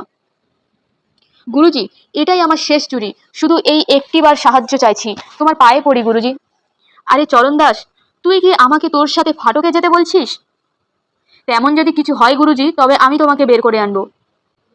আগে ভেতরে ঢুকবো তবে না। ওই দেখো আসছে। এবার সবটাই তোমার হাতে গুরুজি। আরে রাম রাম, তুই আমার সর্বনাশ করে ছাড়লি। তোর সঙ্গে কেন যে আমার দেখা হলো শয়তান চরণ দাস। তুই যাওয়ার আগে একটা কাজ করে দিয়ে যা, আমার জন্য বড় দেখে মালা নিয়ে আয়। উফ, আমার অন্য কাজ আছে গুরুজি, তুমি নিজেই কেন জোগাড় করে নিচ্ছ না? দেখতে পায় হাবিলদার এসে এক কোনায় দাঁড়িয়ে আছে। ঠিক আছে, আমি হাবিলদারকে পাঠিয়ে দিচ্ছি। হাবিলদারকে কেন পাঠাবি? তোমার এত ভয় কিসের গুরুজি? ও তো সরকারের চাকর, তাই না? ওকে ভয় পাবো না? ও যে আমার দোসর গুরুজি। দোসর? হ্যাঁ, আমার খুব ভালো সঙ্গী। ওর হাতে আমি মালাটা পাঠাচ্ছি। চরণ দাস এগিয়ে যায়। হাবিলদারের চোখ পড়ে তার উপর। দুজন দুজনের দিকে তাকায়। হাবিলদার একটা বিড়ি ধরাতে যাচ্ছিল, সেটা পকেটে ঢুকিয়ে ফেলে হতাশভাবে ঘাড় নাড়ে। মেলে দেয় তার দুটো হাত। চরণ দাস এগিয়ে গিয়ে তাকে জড়িয়ে ধরে, তারপর কানে কানে কিছু বলে। হাবিলদার চাঙ্গা হয়ে উঠে হাসতে থাকে। চরণ দাস তার হাতে এক গোছা টাকা ধরিয়ে দেয়। হাবিলদার টাকাটা নিয়ে খুশি হয়ে হাঁটা দেয়। মন্ত্রী মঞ্চের বাঁদিক দিয়ে এসে ঢোকে। চরণ দাস স্থির দাঁড়িয়ে থাকে। মন্ত্রী তাকে পাশ কাটিয়ে এগিয়ে যায়। গুরুর মুখোমুখি হলে চরণ দাস কেটে পড়ে। হুজুর সরকার, ঈশ্বর তোমার মঙ্গল করুন, দীর্ঘজীবী হও। এটা ভিক্ষা চাওয়ার জায়গা নয় মহারাজ, বাড়িতে এসো, তখন কিছু দেওয়া যাবে। সরকার, ভিক্ষা? না না, সেসব কিছু নয়, আমি তোমার জন্যই অপেক্ষা করছিলাম। আমার জন্য অপেক্ষা করছিলে? হ্যাঁ, তোমাকে দিয়ে একটা শুভ সূচনা করাবো। শুভ সূচনা? কিসের সূচনা? কত মানুষ, কত সংস্থা তোমার আসার প্রতীক্ষায় রয়েছে। কখন আসবে নতুন মন্ত্রী, কখন এসে সূচনা করবে তাদের প্রচেষ্টার। তারা সবাই তোমাকে মালা পরাবে। মালা? কোথায়? কোথায় গেল মালা? তুমি একটু আগেই চলে এসেছো। তারা আসছে, যে কোনো মুহূর্তে চলে আসবে। একটু অপেক্ষা করো, আমি দেখছি। ওই যে দেখো এসে গেছে। এদিকে নিয়ে এসো হাবিলদার, এদিকে। হাবিলদার মঞ্চের বাঁদিকে হাজির হয়। তার ডান্ডায় জড়ানো একটা ফুলের মালা। গুরু বারে বারে সেটা মন্ত্রীর গলায় পরাতে যায়। এটা পাঠিয়েছে ছত্তিশগড়, দিল্লি, ভারত, লন্ডন, তামাম দুনিয়া। এর মধ্যে মন্ত্রীর গলায় এত মালা এসে জমা হয়েছে যে সে আর কিছু দেখতে পায় না। আরে আমি যে কিছু দেখতে পাচ্ছি না, আমার চোখ ঢেকে গেছে। কোনো চিন্তা করো না মহারাজ, আমিই হব তোমার দৃষ্টি। গুরু তাকে হাত ধরে আস্তে আস্তে হাঁটিয়ে নিয়ে যেতে থাকে, যেন সে দৃষ্টিহীন। হাবিলদার মন্ত্রীর হাতে একটা কাঁচি ধরিয়ে দেয়। একের পর এক গুরু ঘোষণা করতে থাকে শুভ সূচনার। হাবিলদার দু হাতে একটা করে ফিতে ধরে আর মন্ত্রী সেটা কাটতে থাকে। এই যে মহারাজ, এটা হলো সাইকেলের দোকান, দয়া করে এর উদ্বোধন হোক। তারা ভিড়ের মধ্যে দিয়ে চলতে থাকে। এটা হলো রেশনের দোকান, একই জিনিস হতে থাকে। আর এটা হলো জুতোর দোকান, এটা হলো জামা কাপড়ের দোকান, এটা হলো পানের দোকান। আর এটা, এটা কি? সরকার শহরের প্রথম শৌচালয় বানিয়েছে, দয়া করে এর উদ্বোধন করো। আর এটা, এটা হলো, জানি না এটা আর এটা এটা হলো, জানি না এটা কি। আরে উদ্বোধন তো করো। সব শেষ? আর কিছু বাকি নেই তো? না না, শেষ হয়নি মন্ত্রীজি, আমাদের আরো কয়েকটা বাজার ঘোরা বাকি আছে। তোমার জন্য লোকেরা অধীর আগ্রহে অপেক্ষা করছে। চলো চলো, এখনো বহু কিছু উদ্বোধন করতে হবে। গুরু মন্ত্রীকে নিয়ে এগিয়ে যায়। হাবিলদার সঙ্গে সঙ্গে চলে। চরণদাস উল্টো দিক থেকে ঢোকে। ভাবখানা সেই যেন মন্ত্রী। তারা যতক্ষণ না চলে যাচ্ছে সে স্থির হয়ে থাকে। তারপর কর্তৃত্ব নিয়ে শান্তির উপর হুকুম চালায়। আজকে দাড়ি কাটিসনি যে বড়? মন্ত্রীমশাই মন্ত্রীমশাই, চরণদাসকে সেলাম ঠুকতে ঠুকতে ভেতরে নিয়ে আসে। চাবি কোথায়? এখানে মহারাজ। সিন্দুক কোথায়? ওই যে ওখানে মহারাজ। তুমি তোমার নিজের কাজে যাও। মুনিম নিজের জায়গায় ফিরে যায়। চরণদাস গিয়ে দাঁড়ায় সিন্দুকের সামনে। সে তালা খোলে। আহা আহা, হিরে জহরত, রূপো, সোনার বিস্কুট। কিন্তু আমার এসব কিছুই চাই না। দাঁড়াও, আমি কয়েকটা সোনার মোহর নিয়ে নিই। এতে রানীর ছাপ মারা আছে। 1 2 3 4 5, এ কটাই অনেক। এর চেয়ে বেশি নিয়ে আর কি হবে? 5টা নিলেই রানী বুঝতে পারবে তার রাজকোষে চুরি হয়েছে। মুনিমের সামনে এসে চাবি ছুঁড়ে দিয়ে চলে যায়। গেটের সামনে এসে মুখোমুখি হয় আসল মন্ত্রীর। চুপচাপ হাত ভাঁজ করে সে মন্ত্রীকে সেলাম জানায়। মন্ত্রীও উল্টে তাকে সেলাম ফিরিয়ে দেয়। চরণদাস বাইরের দিকে হাঁটা দেয়। মন্ত্রী তার পোশাক দেখে একটু অবাক হয়েছিল। সে ঘুরে তাকায় তার দিকে।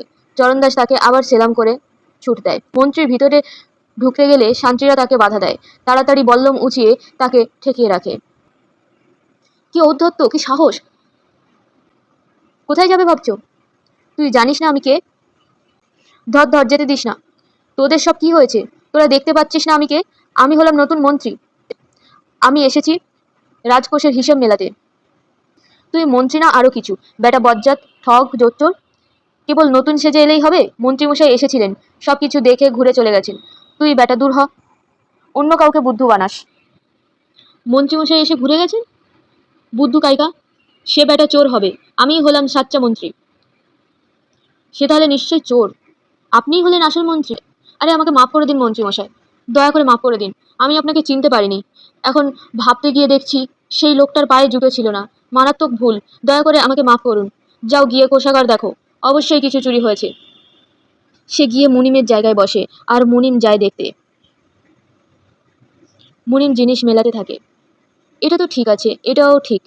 আর এই সোনার বিস্কুট, এগুলো সব ঠিক আছে তো, নাকি পাল্টে দিয়েছে? না, ঠিকই আছে। এই সোনার মোহর 1 2 3 4 5 6 7 8, 5টা কম। 1 2 3 4, মাত্র 5টা নেই। এখন কে বাপু বিশ্বাস করবে যে কেবল 5টা মোহর খোয়া গেছে? এটা কি কোনো চুরি হলো? আমি আরো 5টা সরিয়ে ফেলি আর বলি যে 10টা মোহর চুরি গেছে। মুনি 5টা পকেটে ভরে নিয়ে চেঁচাতে থাকে। মন্ত্রীমশাই মন্ত্রীমশাই, 10টা মোহর চুরি গেছে। 10টা মোহর চুরি হয়ে গেল? খোদ যেখানে তুমি হাজির, রানীর কাছে আমি কি কৈফিয়ত দেব? এসব তোমারই ভুল। আমি কিছুই বুঝতে পারিনি মন্ত্রীমশাই। শান্তিদের দিকে ফিরে। চলো যাওয়া যাক।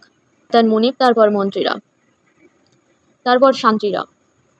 কে মন্ত্রী আর কে চোর সেই ফারাকটা করতে পারো না? সে যে আপনার মতোই সেজে এসেছিল মন্ত্রীমশাই। ধুতি, কুর্তা, টুপি সব এক। মন্ত্রীর মতো সাজলেই বুঝি মন্ত্রী হওয়া যায়? ওর অবশ্য পায়ে জুতো ছিল না। তাহলে ঠিক আছে, এর জন্য তুমি গারদে গিয়ে পচো। রানী কি তুলকালাম বাধায় দেখো। তুমি আমার সঙ্গে আদালতে চলো, সেইখানেই তোমার প্রাপ্য ঠিক হবে। তারা বেরিয়ে যায়। দ্বিতীয় দৃশ্য, রাজদরবার। রানী রাগে ফুঁসতে ফুঁসতে এসে ঢোকে। সঙ্গে দুজন দেহরক্ষী, এছাড়াও মন্ত্রী, মুনিম এবং রাজপুরোহিত। রানী গিয়ে উঁচু বেদির উপর বসে। শান্তিরা বেদির দুপাশে গিয়ে জায়গা নেয়। বাকিরা মঞ্চে ছড়িয়ে ছিটিয়ে থাকে। কি, রাজকোষে চুরি? হ্যাঁ রানী সাহেবা। কখন? এখন, এই দিনে দুপুরে? হ্যাঁ রানী সাহেবা। ডাকাতি নাকি? চাইলে সেটাও বলতে পারেন। আমার কোনো দোষ নেই রানী সাহেবা। আমি চোরটাকে ভেবেছিলাম নতুন মন্ত্রী বুঝি। কি চুরি গেছে? 10টা মোহর। কেবল এইটুকু? চোরের নাম চরণদাস রানী সাহেবা। যদি জানোই কে চুরি করেছে তাহলে তাকে ধরছো না কেন? সে পালিয়ে গেছে রানী সাহেবা। তুমি কি আশা করো তুমি তাকে ধরবে বলে সে তোমার জন্য দাঁড়িয়ে থাকবে? দেখো, সে এখানেই কোথাও আছে, হয়তো এই প্রাসাদের ভিতর। রানী সাহেবা, চরণদাস খুব বিখ্যাত চোর। তাকে ধরা এত সহজ নয়। পুরোহিত মশাই, সহজ কি কঠিন জানি না, তাকে তো ধরতেই হবে। তাকে কি এমনি এমনি ছেড়ে রাখা যায়? সে যাতে নিজেই ধরা দেয় তার একটা উপায় আছে। কি সেটা? চরণদাস নিজের গুরুর কাছে শপথ করেছে সে কখনো মিথ্যে বলবে না। এর জন্য ওর খুব গুমর। আমি বলি কি, আপনি ঢেড়া পেটান। চরণদাস নিজেকে যেমন সত্যবাদী বলে, সে যদি তাই হয় তবে যেন সে দরবারে এসে তার দোষ কবুল করে। আমার মনে হয় এটা সে করবে। রানী বেদি থেকে নামতে নামতে, এটা ভালো যুক্তি। ঠিক আছে, ঠিক আছে পুরোহিত মশাই। মন্ত্রীর দিকে ফিরে, ঢেড়া দিতে চারিদিকে লোক পাঠাও। বলো যে রানী তার দরবারে চরণদাসকে ডেকে পাঠিয়েছে। যে আজ্ঞা রানী সাহেবা। রানী বের হয়ে যায়, সঙ্গে পুরোহিত। মন্ত্রী, মনিম আর শান্ত্রীরা অন্য দিক দিয়ে বেরিয়ে যায়। দুজন ঘোষক ঢোল বাজাতে বাজাতে মঞ্চ প্রদক্ষিণ করে, তাদের পিছনে আরও দুজন সৈন্য। রানী সাহেবা চান সবাই জানুক কাছে এবং দূরে, রাজকোষে শীত কেটে 10টি মোহর তার নিয়ে গেছে চোরে। সত্যবাদী চোর চরণদাস, করোনা চেষ্টা পালাবার। সত্যের পথে মাথা রাখি উঁচু, চলিও তুমি হে অনিবার। চুরির কথাটা করো কবুল রানী সাহেবার দরবারে। সততার বাড়া কিছু নেই, তার হয়েছে যাচাই চারধারে। ব্যর্থ হলেও সৎ লোকের দুর্নাম কভু রটে না। রানী সাহেবা চান কাছে দূরে সবার এটা থাক জানা। তৃতীয় দৃশ্য, রাজপ্রাসাদ। চরণদাস প্রবেশ করে, সঙ্গে তার গুরু। তাদের পথ দেখিয়ে নিয়ে আসে পুরোহিত। রানী, মন্ত্রী এবং মুনিম মঞ্চের আরেক দিক থেকে প্রবেশ করে। রানী গুরুর দিকে ফিরে, তোমাকে প্রণাম মহারাজ, আশীর্বাদ করি তুমি দীর্ঘজীবী হও। রানী পরিচারিকাকে ডাকে, দাসী। পরিচারিকার প্রবেশ। বলুন রানীমা, মহারাজের জন্য ভিক্ষা নিয়ে এসো। আনছি রানীমা। চরণদাস এদিক ওদিক তাকাচ্ছে দেখে, কুর্নিশ করো, তুমি কি ভাবছো দাঁড়িয়ে দাঁড়িয়ে? চরণদাস রানীর দিকে ফিরে, তোমাকে আমার প্রণাম। তাহলে তুমিই হলে চরণদাস? চরণদাস চোর, তাই তো? ঠিক বলেছেন মহারাজ, চরণদাস চোর। একটা চোর, তাও এত দেমাক। আমি ভালো কাজ করি, আমার দেমাক হবে না কেন? তাহলে চুরি করাও ভালো কাজ, কি বলো? ভালো খারাপ জানি না, সবাই চুরি করে। তার মানে? অন্যরা লুকিয়ে লুকিয়ে করে, আমি করি খোলাখুলি, তাও খুশি হয়ে। এটাই হলো ফারাক। আর তুমি কখনো মিথ্যে বলো না। আমি যদি আমার কাজটা মিথ্যে না বলেই করতে পারি, তাহলে খামোখা মিথ্যে বলতে যাব কেন রানী সাহেবা? সত্যবাদী আবার চোর, কি অদ্ভুত যোগ। কিন্তু আমাকে বলো, তুমি রাজকোষে হানা দিলে, সেখানে ধন দৌলতের কোনো অভাব ছিল না, তুমি কেবল 10টা মোহর নিলে। কেবল এই কটা নেওয়ার কারণ? 10টা নয়, আমি নিয়েছি কেবল 5টা রানী সাহেবা।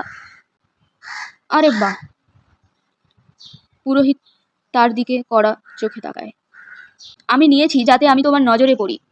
সবাই আমার কথা জানে, আমি চাই তুমিও আমার কথা জানো। আমি তাই কেবল 5টা মোহর চুরি করেছি, যাতে তোমার নজরে পড়তে পারি। মন্ত্রী, কটা মোহর চুরি হয়েছে? 10টা মোহর চুরি গেছে রানী সাহেবা। চোর কি কখনো সত্যি কথা বলে? মন্ত্রীমশাই, তুমি কি বলো? মুনিম গুনতি করেছে রানী সাহেবা। রানী সাহেবা, চরণদাস আমার শিষ্য, আমার কাছে সে প্রতিজ্ঞা করেছে কখনো মিথ্যে বলবে না। কোনো সন্দেহ নেই ও চোর, কিন্তু ও মিথ্যেবাদী নয়। মন্ত্রীমশাই, আমি জানতে চাই কে মিথ্যে বলছে, চরণদাস নাকি মুনিম? রানী সাহেবা, আমি তো আপনাকে বলছি 10টা মোহর চুরি গেছে। আমার মনে হচ্ছে ও সত্যি কথাই বলছে। মানে? 10টা মোহর রাজকোষ থেকে চুরি যেতে পারে, কিন্তু আমি নিয়েছি 5টা, এটুকু আমি বলতে পারি। বাকি মোহরের খবর মুনিম জানে। মন্ত্রী, রানী সাহেবা, কে চুরি করলো আর 10টা মোহর? আমি তো বললামই রানী সাহেবা। রানী পুরোহিতের দিকে তাকায়, সে তখন গভীর চিন্তায় মগ্ন। পুরোহিত একটু চিন্তা করে নিয়ে, মন্ত্রী, মুনিমের তল্লাশি নাও। মুনিম আর্তনাদ করতে শুরু করে, তারপর ছুটে গিয়ে রানীর পায়ে ঝাঁপিয়ে পড়ে। মুনিম আবেদন করে, রানী সাহেবা, বলো, দয়া করে আমাকে মাফ করে দিন, আমি ভয়ানক ভুল করে ফেলেছি, আমাকে ক্ষমা করুন। ওই 5টা সোনার মোহর কোথায়? মুনিম পকেট থেকে বের করতে করতে, এই যে নিন, আমাকে মাফ করে দিন রানী সাহেবা। 1 2 3 4 5 ফিরিয়ে দেয়। দূর হয়ে যা আমার চোখের সামনে থেকে, তোকে যেন আর দেখতে না পাই, মিথ্যুক কাহিকা। চরণদাস মুনিমের দিকে ফেরে, চোর। মুনিম বেরিয়ে যায়। চরণদাস, আমাকে বলো, তুমি প্রতিজ্ঞা করেছো মিথ্যে বলবে না, তাহলে চুরি করা কেন ছাড়ছো না? ওটা যে আমার ধর্ম, ধর্ম কি কেউ ছাড়তে পারে? চুরি করে খুব মজা পাও? খুব মজা। ঠিক আছে, যাও, আমি তোমাকে ক্ষমা করলাম। ওই 5টা মোহর আমার তরফ থেকে বকশিস। কিন্তু ওগুলো তো আমি রোজগার করিনি। যে মোহর আমি রোজগার করেছি সেগুলো তো আমার পকেটে। আমার আরও 5টা মোহরের দরকার নেই। ঈশ্বরের কৃপায় আমার যা আছে সেটাই যথেষ্ট। চরণ দাস, তুমি সৎ হতে পারো, কিন্তু বড়ই অভদ্র। রানী সাহেবা, আমি আপনাকে সৎ আর অভদ্রের মধ্যে ফারাকটা বুঝিয়ে দিতে পারি। ঠিক আছে, ঠিক আছে, আমি তো দেখছি অনেক কিছুর ফারাকই তোমার ঠিকঠাক জানা নেই। ঠিক বলেছেন। পুরোহিত তাকে ইশারা করে চুপ করতে বলে। ঠিক আছে, আমি তাহলে ওই 5টা মোহর মহারাজাকে দিলাম, যে চরণদাসকে মিথ্যা কথা না বলতে শিখিয়েছে। গুরুর হাতে মোহর কটা তুলে দেওয়া হোক। গুরু মোহরগুলো নিয়ে, তোমার মঙ্গল হোক রানী সাহেবা। আর যে 5টা চরণদাস চুরি করেছে সেগুলো আমি তাকে বকশিস দিলাম। ওগুলো তো আমি রোজগার করেছি রানী সাহেবা, আপনি আবার সেগুলো আমাকে বকশিস দেন কেমন করে? মোহরগুলো তো আমারই। জয় সিয়ারাম। চরণদাস চলে যায়। ঈশ্বর রানীর মঙ্গল করুন, মঙ্গল করুন। সেও চরণদাসের পিছনে পিছনে হাঁটা দেয়। আপনি আদেশ করুন মহারানী, আমি ওকে ধরে আনছি। রানী হাসতে থাকেন। না, ওকে যেতে দাও। আমাদের উচিত ওর মতো একজন সৎ লোককে সম্মান জানানো। একটা মিছিল বের করা উচিত, যা ওকে নিয়ে সারা গ্রাম শহর ঘুরবে। ঠিক বলেছেন, পুরোহিত মশাই একদম ঠিক বলেছেন। হাতি ঘোড়া সাজিয়ে একটা মিছিল বের করুন। চরণদাসকে অনুরোধ করুন সে যেন হাতির পিঠে চড়ে মিছিলের আগে আগে যায়। সারা শহর ঘুরিয়ে ওকে এই দরবারে নিয়ে আসুন। আমি ওকে ওর সততার জন্য রাষ্ট্রীয় সম্মান দেব। আরে দাঁড়িয়ে রইলেন কেন? যাও তোমরা। যা আপনি আদেশ করবেন রানী সাহেবা। সে বের হয়ে যায়। রানীও মঞ্চ থেকে বেরিয়ে যান, সঙ্গে পুরোহিত ও 2জন সৈন্য। চতুর্থ দৃশ্য, একটি মিছিল, সঙ্গে পন্থী নাচিয়ে গায়িকেরা মঞ্চে এসে প্রবেশ করে। ওহে চরণদাস, মরণকে চেয়েও না দিতে ফাঁকি, শেষে নাম সুনাম সবই হবে বরবাদি। মিথ্যাবাদী মিথ্যা ভাষণ পারে না ছাড়তে, হাজার চেষ্টা করলেও। জুয়ারি পারে না ছাড়তে জুয়া, চেষ্টা করার পরেতেও। ওহে চরণদাস, মরণকে চেয়েও না দিতে ফাঁকি। নেশাখোর ছাড়ে না মদ, যদিও চেষ্টা করে সে। চোর পারে না চুরি ছাড়তে, ছেড়েও আবার ধরে যে। ওহে চরণদাস, মরণকে চেয়েও না দিতে ফাঁকি। সব নেশার মতো সত্যও এক নেশা, সততার প্রমাণ দিতে হবে হামেশা। মন্ত্রী মঞ্চে প্রবেশ করে, আবার বেরিয়ে গিয়ে চরণদাসকে সঙ্গে করে নিয়ে আসে। বাহ, কি বড় মিছিল! কত বড় লস্কর, সৈন্য, ঘোড়া! আরে বাপরে, হাতিও আছে! দেখো দেখো, সোনায় মোড়া! হ্যাঁ চরণদাস, এই সবই তোমার জন্য, রানীর হুকুম। তুমি বলতে চাও এই হাতি কেবল আমার জন্য রানী পাঠিয়েছেন? হ্যাঁ, তিনি হুকুম দিয়েছেন তুমি এই হাতির পিঠে চেপে মিছিলের আগে আগে যাবে, তারপর যাবে দরবারে। সেখানে তিনি তোমাকে রাষ্ট্রীয় সম্মান প্রদান করবেন। বহুত আচ্ছা, আমি আর আমার গুরু দুজনেই সওয়ার হব। হঠাৎ তার শপথের কথা মনে পড়ে যায়। যা, এটা হবে না মন্ত্রীমশাই, আমি হাতির পিঠে চাপতে পারবো না। দয়া করে মিছিল সরিয়ে নিতে বলুন। কেন, কি হলো আবার? আমার একটা কথা মনে পড়ে গেছে। কি কথা? আমি গুরুর কাছে প্রতিজ্ঞা করেছিলাম হাতির পিঠে চড়ে মিছিলে যাব না। দেখো চরণদাস, একটু আগেই তুমি রাজি ছিলে। এইসব ফালতু শপথের কোনো মানে হয় না। ভেবে দেখো রানী কত দুঃখ পাবেন। আমি তাকে কি বলবো? আপনি কি বলবেন সেটা আপনি ভাবুন। আমি যেতে পারবো না। রানী কিন্তু তোমার এই আচরণ ভালোভাবে নেবেন না চরণদাস, তাই আমি বলছি তুমি চলো। না, আমি যাব না। মন্ত্রী চিৎকার করে, তোমাকে যেতেই হবে। চরণদাস চিৎকার করে, আমি যাব না। সে চলে যায়। মন্ত্রী একটুক্ষণ ভেবে নিয়ে ঘোষণা করে, তোমরা সবাই বাড়ি ফিরে যাও। সৈন্যরা আমার সঙ্গে এসো। তোমরা শুনতে পেলে? আমার সঙ্গে এসো। মিছিল ভেঙে যায়। মন্ত্রী আর সৈন্যরা চরণদাসের পথ ধরে। পঞ্চম দৃশ্য, রাজপ্রাসাদ, শোয়ার ঘর। দাসী এসে বিছানা পেতে যায়। বিছানার উপর রাখে একটি পাখা। রানী এসে বিছানায় শুয়ে নিজেকে হাওয়া করতে থাকেন। দাসী ফিরে আসে। রানী সাহেবা, মন্ত্রীমশাই এসেছেন। খাবার তৈরি? হ্যাঁ রানী সাহেবা। চরণদাস কি ওর সঙ্গে আছে? জানি না রানীমা। ভিতরে আসতে বলো। এই ঘরে রানীমা? তাই তো বললাম। দাসী কুর্নিশ করে চলে যায়। মন্ত্রী হাত জোর করে ঘরে ঢোকে। রানীমা, বলো। চরণদাস আসতে চায়নি রানী সাহেবা। সে মিছিলেও সামিল হতে চাইল না। না বলেছে? হ্যাঁ রানী সাহেবা, কিন্তু কেন? সে নাকি গুরুর কাছে শপথ করেছে মিছিলে যাবে না আর হাতির পিঠে চাপবে না। কি দুঃসাহস! রাজ আদেশ অবজ্ঞা করে। আমি তাকে জোর করে ধরে এনেছি রানী সাহেবা। তুমি তাকে নিয়ে এসেছো? কোথায় সে? ওকে নিয়ে আয়। সৈন্যরা চরণদাসকে হাজির করে, দড়ি দিয়ে বাঁধা, সঙ্গে তার গুরু। মন্ত্রীমশাই, তুমি কি করেছো? কার হুকুমে এইসব করলে? আমি বলেছিলাম ওর সততার জন্য আমি ওকে পুরস্কার দেব, আর তুমি ওকে জন্তুর মতো টেনে আনলে। মহারানী, আমি ভেবেছি একজন মামুলি চোর কিনা আপনার আদেশ অগ্রাহ্য করে। আমি যদি এর কোনো প্রতিকার না করি তাহলে রানী সাহেবার কাছে কি কৈফিয়ত দেব? তাই আমি বলেছি ওকে বেঁধে জোর করে এখানে হাজির করতে। এখানে কার আদেশ চলবে, আমার নাকি মন্ত্রীর? আমি জানি না রানী সাহেবা, মন্ত্রী হিসাবে আমি তো নতুন। তাহলে মন দিয়ে শোনো, আর কখনো ভুলবে না, এই রাজ্যে আমার আদেশ ছাড়া গাছের একটা পাতাও নড়ে না। এক্ষুনি ওর বাঁধন খোলো। বাঁধন খোলো। সৈন্যরা চরণদাসকে মুক্ত করে। দাসী, খাবার পরিবেশন করো। তোমার কাছে ক্ষমা চাইছি চরণদাস, এসো কিছু খাও। দাসী আর সৈন্যরা খাওয়ার থালা নিয়ে আসে। সেই খাবার বেদির উপর রাখা হয়। এসো, তোমার জন্যই এই খানাপিনা, তোমাকে ভালো করে খেতে হবে। চরণদাস বেদির কাছে এগিয়ে আসে, মন্ত্রীর দিকে তাকায় যে দূরে সরে গেছে। তারপর লোভীর মতো খাবারের দিকে হাত বাড়ায়।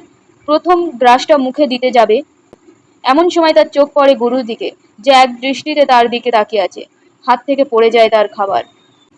কি হলো চরণদাস, থামলে কেন? কিছু হয়নি রানী সাহেবা। তোমার কি কিছু সন্দেহ হচ্ছে? আমি কি তাহলে প্রথমে খেয়ে দেখাবো? না না। তাহলে কি হয়েছে? আমি খেতে পারবো না রানী সাহেবা। তোমার কি এই খাবার পছন্দ হয়নি? সে কথা নয়, তুমি কি রানীর সঙ্গে এক আসনে বসে খাও না? উত্তর দাও। রানী, ও শপথ করেছে যে সোনার থালায় খাবে না। আবার শপথ? দেখো, তোমার ওইসব শপথ ভুলে যাও, আমার আদেশ মেনে নাও। কিছু খাও চরণদাস। তারপর একটু থমকে গিয়ে চিৎকার করে ওঠে, আমি আদেশ করছি খাও। কি হলো, তুমি খাবে না? সোজাসুজি বলো, খাবে কি খাবে না? চরণদাস রাগের চোটে থালাটা ঠেলে দেয়। মন্ত্রীমশাই, চরণদাস রাষ্ট্রকে অমান্য করেছে, ওকে গারদে পাঠান, বন্দি করো। সৈন্যরা এসে ওকে বন্দি করে নিয়ে যাওয়ার সময় চরণদাস চিৎকার করে বলতে থাকে, গুরুদেব, বৎস, আশীর্বাদ করি। গুরু আর মন্ত্রী চলে যায়। রানী পাইচারি করতে করতে নিজের মনে বলতে থাকে, আমি কি করলাম, কি করলাম? চিৎকার করে দাসীকে ডাকে, দাসী। রানীমা, ওকে ডেকে আনো। কাকে রানীমা? চরণদাসকে। এই নাও চাবি। দাসীর হাতে চাবি দেয়। ঠিক আছে রানীমা, সাবধান, কেউ যেন তাকে দেখতে না পায়। পিছনের দরজা দিয়ে যাবি আর আসবি। হ্যাঁ রানীমা। সে চলে যায়। রানী পায়চারি করতেই থাকে। দাসী ফিরে এসে কুর্নিশ করে, কি হলো? এসেছে রানী সাহেবা, বাইরের ঘরে অপেক্ষা করছে। কেউ কি তোদের দেখেছে? কাকপক্ষীতেও টের পায়নি। আমরা পেছনের দরজা দিয়ে এসেছি। এই নাও তোমার চাবি রানীমা। চাবি ফিরিয়ে দেয়। ভালো কথা, শোনো। হ্যাঁ রানী সাহেবা। আমার কথায় কি রাজি হবে? কি বলছেন রানীমা, রাজি আবার হবে না? রাজি না হওয়ার কি আছে? আপনি শুধু জিজ্ঞেস করুন, ও নিশ্চয়ই রাজি হবে। এখনো পর্যন্ত আমি যা যা চেয়েছি, ও কিছুতেই রাজি হয়নি। এখনো পর্যন্ত ও রাজি হয়নি কারণ আপনি যা চেয়েছেন সবার সামনে চেয়েছেন। যখন আপনি আলাদা করে ওর কাছে কিছু চাইবেন, তখন দেখবেন ও ঠিক রাজি হবে। এমন কোনো জ্যান্ত মানুষ আছে যে এই প্রস্তাব ফিরিয়ে দেয়? আপনি যদি আলাদা করে ওর কাছে চান, দেখবেন ও ঠিক রাজি হয়ে যাবে। আমার কেমন বুক কাঁপছে। যান, গিয়ে ওকে ডেকে আনুন। আমিও কি যাব? তুই গিয়ে কি বলবি? আমি বলবো রানীমা তোমায় ডেকেছে। তুই যখন ওকে গারদ থেকে বের করে এনেছিলি তখন কি বলেছিলি? আমি বলেছিলাম রানীমা তোমায় ডেকে পাঠিয়েছে। তাই শুনে কি বললো? কিছুই বললো না। কিছু বললো না? বারে বারে আমার কাছে জানতে চাইছিল রানী কি আমাকে হত্যা করবেন। তখন তুই কি বললি? আমি বললাম তোমাকে মারবে, উল্টে তুমিই তো রানীকে মেরে বসে আছো। সে তো তোমার জন্য মরে যাচ্ছে, তুমি তো তার হৃদয় চুরি করে বসে আছো হে। তারপর ও কি বলল? কিছু না, কিছু না। ও বলল আমি একজন চোর, চুরি করাই আমার কাজ। কিন্তু যে জিনিসটা আমি আগে কখনো চুরি করিনি সেটা হলো কারো হৃদয়। এবার মনে হচ্ছে সেটাও করেছি, এবার মনে হচ্ছে সেটাও করেছি। এই বলে সে হাসতে শুরু করলো। দাসীও হাসতে থাকে। রানী হাসতে হাসতে হঠাৎ থেমে যায়। কি, আমার সঙ্গে তুই মজা করছিস, তাই না? রানীমা, আপনি জানতে চাইলেন, তাই তো আমি বললাম। বেচারা বেশি কথা কিছু বলেনি। বেচারাই বটে, তাহলে তুই কেন বাড়িয়ে বাড়িয়ে এত কথা বললি? আমি শুধু যেটুকু হয়েছে সেটুকুই বলেছি রানীমা। যা, ওকে ডেকে নিয়ে আয়, ভালো করে ডাকবি, ভয় যেন পায় না। যথা আজ্ঞা মহারানী। আর শোন, তুই বাইরে থাকবি, এবার যা। সে চলে যায়। রানী অস্থিরভাবে পায়চারি করতে থাকে। এমন সময় চরণদাস এসে ঢোকে, হাতের তালুতে তামাক ডলতে ডলতে। ভেতরে এসে চরণদাস, তোমার হাতে কি? একটু তামাক। আমাকে একটু দেবে? ভালো খেতে, খেলে একটু মাথা ঘুরতে পারে। রানী তামাক মুখে দিয়ে কাশতে থাকে। চরণদাস হেসে ফেলে। চরণদাস, আমাকে ক্ষমা করো, এইভাবে বলবেন না রানীমা। আমাকে মা বলবে না, আমার নাম কলাবতী। আমি আপনার পা ধরছি, মাফ করুন, দয়া করে মাফ করুন আমাকে। আরে আরে, আমার পা ধরো না। কি করব বলুন? আমি তো চোর বই আর কিছু নই। সারা জীবন ধরেই কেবল গালাগাল আর খারাপ কথা বলে এসেছি। রানীর সঙ্গে কেমন করে কথা বলতে হয় শিখিনি। আমার বেয়াদবি আপনি মাফ করে দিন রানীমা। চরণদাস, গোটা রাজ্যে তোমার মতো আরেকটা লোক পাবো না। তোমাকে আমি শ্রদ্ধা করি, কিন্তু সে কথা আমি সবার সামনে বলতে পারি না। এখন তুমি আমাকে বলো, তোমাকে ধরে না রাখলে আমি কেমন করে তোমার সঙ্গে আলাদা করে কথা বলতাম? না হলে তো তুমি চলে যেতে। এইভাবে তাই আমি তোমার যাওয়া ঠেকিয়ে রেখেছি। রানীমা, আমাকে ওই নামে তুমি দয়া করে ডেকো না। আমার শরীরটা কেমন করছে। কেন, কি হলো? তুমি বসছো না কেন? বিশ্রাম নাও। তাকে হাত ধরে নিয়ে গিয়ে বসায়। পালঙ্কে শুইয়ে পা টিপতে থাকে। আমার মনে হচ্ছে আপনি আমার পরীক্ষা নিচ্ছেন।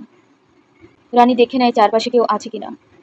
তুমি ছাড়া আমার জীবন শূন্য চরণদাস। আমি তোমায় বিয়ে করতে চাই। চরণদাস সরে যায়। দেখো, আমাকে না বলো না। আমি এর আগে যা যা চেয়েছি তুমি সব কিছুতেই না বলেছ। শুধু এই অনুরোধটা তুমি রাখো। এই রাজ্য তোমার মতো একজন রাজা চায়। চরণদাস আরও সরে যায়। তুমি কি বলো, ভালো করে ভেবে জবাব দাও। আমাকে না বলো না চরণদাস। রানীমা, তোমাকে ওই নামে ডাকতে আমি বারণ করিনি। রানী সাহেবা, আমি রাজি হতে পারছি না, দয়া করে আমাকে মাফ করে দিন। কেন, আমাকে তোমার ভালো লাগেনি? এই কথা বলবেন না রানী সাহেবা। আপনি এত সুন্দরী, আর আমিও তো মানুষ, কোনো সাধু সন্ত নই। তুমি তো আমার কাছে ঈশ্বর। আমি তোমাকে পুজো করব, ভক্তি করব, সেবা করব। এর আগে আর কেউ এমনভাবে আমার হৃদয় ছুঁয়ে যায়নি, আমার মনকে আচ্ছন্ন করে রাখেনি। যবে থেকে আমি তোমায় দেখেছি, তবে থেকে আমার খাওয়া ঘুম সব চলে গেছে। চরণদাস, আমাকে দয়া করো, আমাকে ফিরিয়ে দিও না। গুরুর কাছে যে প্রতিজ্ঞা আমি করেছি তা আমি ভাঙতে পারি না রানী। কি, আবার আরেকটা প্রতিজ্ঞা? আমাকে বলতে এসো না যে তুমি প্রতিজ্ঞা করেছো কখনো কোনো রানীকে বিয়ে করবে না, সিংহাসনে বসবে না, বা রাজ্য শাসন করবে না। হ্যাঁ, কি আর বলবো, আমি নিজেই বোকা বনে গেছি। প্রথমে এটা ছিল মজা, আমি প্রতিজ্ঞা করেছিলাম 4টে জিনিস করব না। আর এমনই আমার ভাগ্য যে সেগুলোই একে একে এলো আমার কাছে। কেমন করে জানবো যে তোমার মতো একজন রানী আমাকে সত্যি সত্যি বিয়ে করতে চাইবে? এখন তুমিই আমাকে বলো যে আমি কি করব। তুমি তো মজা করে প্রতিজ্ঞাগুলো করেছিলে, তাই এখন সেগুলো ভুলে যাও। গুরুকে বলো যে তোমাকে যেন ক্ষমা করে দেয়, প্রায়শ্চিত্ত করো। যদি দরকার পড়ে আমরা একটা মস্ত বড় যজ্ঞ করতে পারি, যেখানে সব সাধু সন্ন্যাসীকে ডাকা হবে।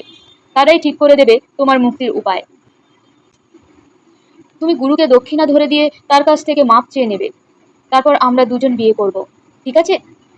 রানী সাহেবা, আমি তোমার কথা সব শুনলাম, আমাকে ক্ষমা করো। আমি আমার প্রতিজ্ঞা ভঙ্গ করতে পারবো না।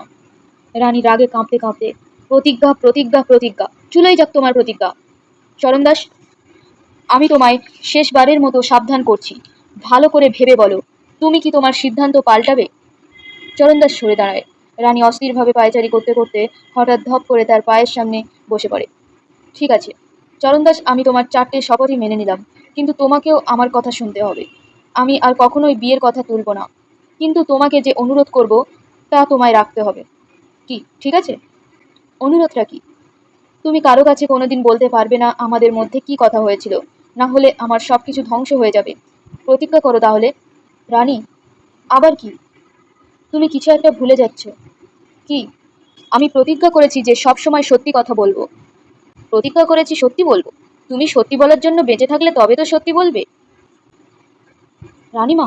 রানী বেরির দিকে ছুটে যায়। মরা মানুষ গল্প বলে না। তোমার কি বাঁচার ইচ্ছে চলে গেছে চরণদাস? আমি বাঁচি কিংবা মরি, গুরুর কাছে করা প্রতিজ্ঞা আমি ভাঙতে পারবো না। রানী সাহেবা, আমাকে ক্ষমা করুন, দয়া করে আমাকে মারবেন না, খুন করার পাপে জড়াবেন না। রানী কাঁপতে কাঁপতে, চোর, চণ্ডাল, বদমাস। রানী সাহেবা। রানী চিৎকার করে, প্রহরী! পরিচারক আর প্রহরীরা ছুটে আসে। সঙ্গে সঙ্গে নানা দিক থেকে আসতে থাকে পুরোহিত, মন্ত্রী এবং দাসী। কে এই চোরকে পালাতে দিয়েছে?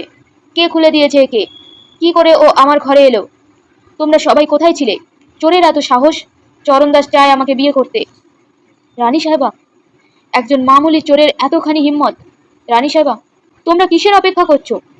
এই রকম বদমাশের গর্দান যাওয়া উচিত, একে কেটে টুকরো টুকরো করতে হয়। আস্তে আস্তে ঢাক বেজে ওঠে। শান্তিরা চরণদাসের দিকে অদ্ভুত ভঙ্গি করতে করতে এগিয়ে আসে, বাগিয়ে ধরে তাদের বস্ত্র শস্ত্র। সবাই মিলে ঘিরে ধরে, তারপর আস্তে আস্তে ওকে পেড়ে ফেলে। বন্ধ হয় ঢাকের আওয়াজ। রানী হতাশায় কুঁকড়ে যায়। পুরোহিত তার জপের মালা ঘোরাতে ঘোরাতে হতাশ দৃষ্টিতে তাকিয়ে থাকে। রানী ধীরে ধীরে উঠে দাঁড়ায়, চলতে থাকে, শেষবারের মতো ফিরে তাকায়, তারপর কান্নায় ভেঙে পড়ে। একজন শান্তি তার বর্শা দিয়ে চরণদাসের শরীরটাকে উল্টে দেয়। দুজন চাকর মাটির প্রদীপ নিয়ে এসে ঢোকে, কার্পেটে শরীরটা মুড়ে কাঁধে তুলে নেয়। চরণদাসের মাথাটা যেখানে ছিল সেখানে রাখা হয় প্রদীপ। তারা চলে যেতে খালি গায়ে সাদা ধুতি পরা সৎনামীরা এসে হাজির হয়, সঙ্গে তাদের সাদা নিশান। যেখানে চরণদাসের মাথাটা ছিল সেখানে একটা মঞ্চ বানিয়ে গেড়ে দেয় তাদের নিশান। তার উপর রাখে প্রদীপ, ভাঙে নারকেল, ছড়িয়ে দেয় ফুল। মঞ্চটাকে প্রদক্ষিণ করতে করতে শুরু করে তাদের গান। সত্যই ঈশ্বর, ঈশ্বরই সত্য, সত্যের ক্ষমতা যে পবিত্রতা, গুরু বলেন তার তুলনা কোথাও মেলে না। গুরুকে করি বন্দনা, জানাই প্রণতি, এই মন্ত্র পড়ি, করি তারই প্রার্থনা। তারা মঞ্চের বাইরে চলে যায়। এবার এসে সবাই মিলে শেষ গান ধরে। মামুলি একটা চোর আজ জগৎ বিখ্যাত, কেমন করে তা ঘটল? সত্যি বলি দৃশ্যত, তার বীরগাথা ওহে বন্ধুরা আজ পেয়েছে অমরত্ব। কেমন করে তা ঘটল? কেমন করে তা ঘটল? থেকে সত্যে বিশ্বস্ত, সে ছিল ধনী এবং দীন। চুরি ছিল তার নিয়তি, ছাপোষা জীবন ছিল না তার, সত্য বলতো কুণ্ঠাহীন। সমস্ত কলাকুশলীরা এসে জমা হয় মঞ্চে। গান শেষে ধীরে ধীরে নেমে আসে পর্দা।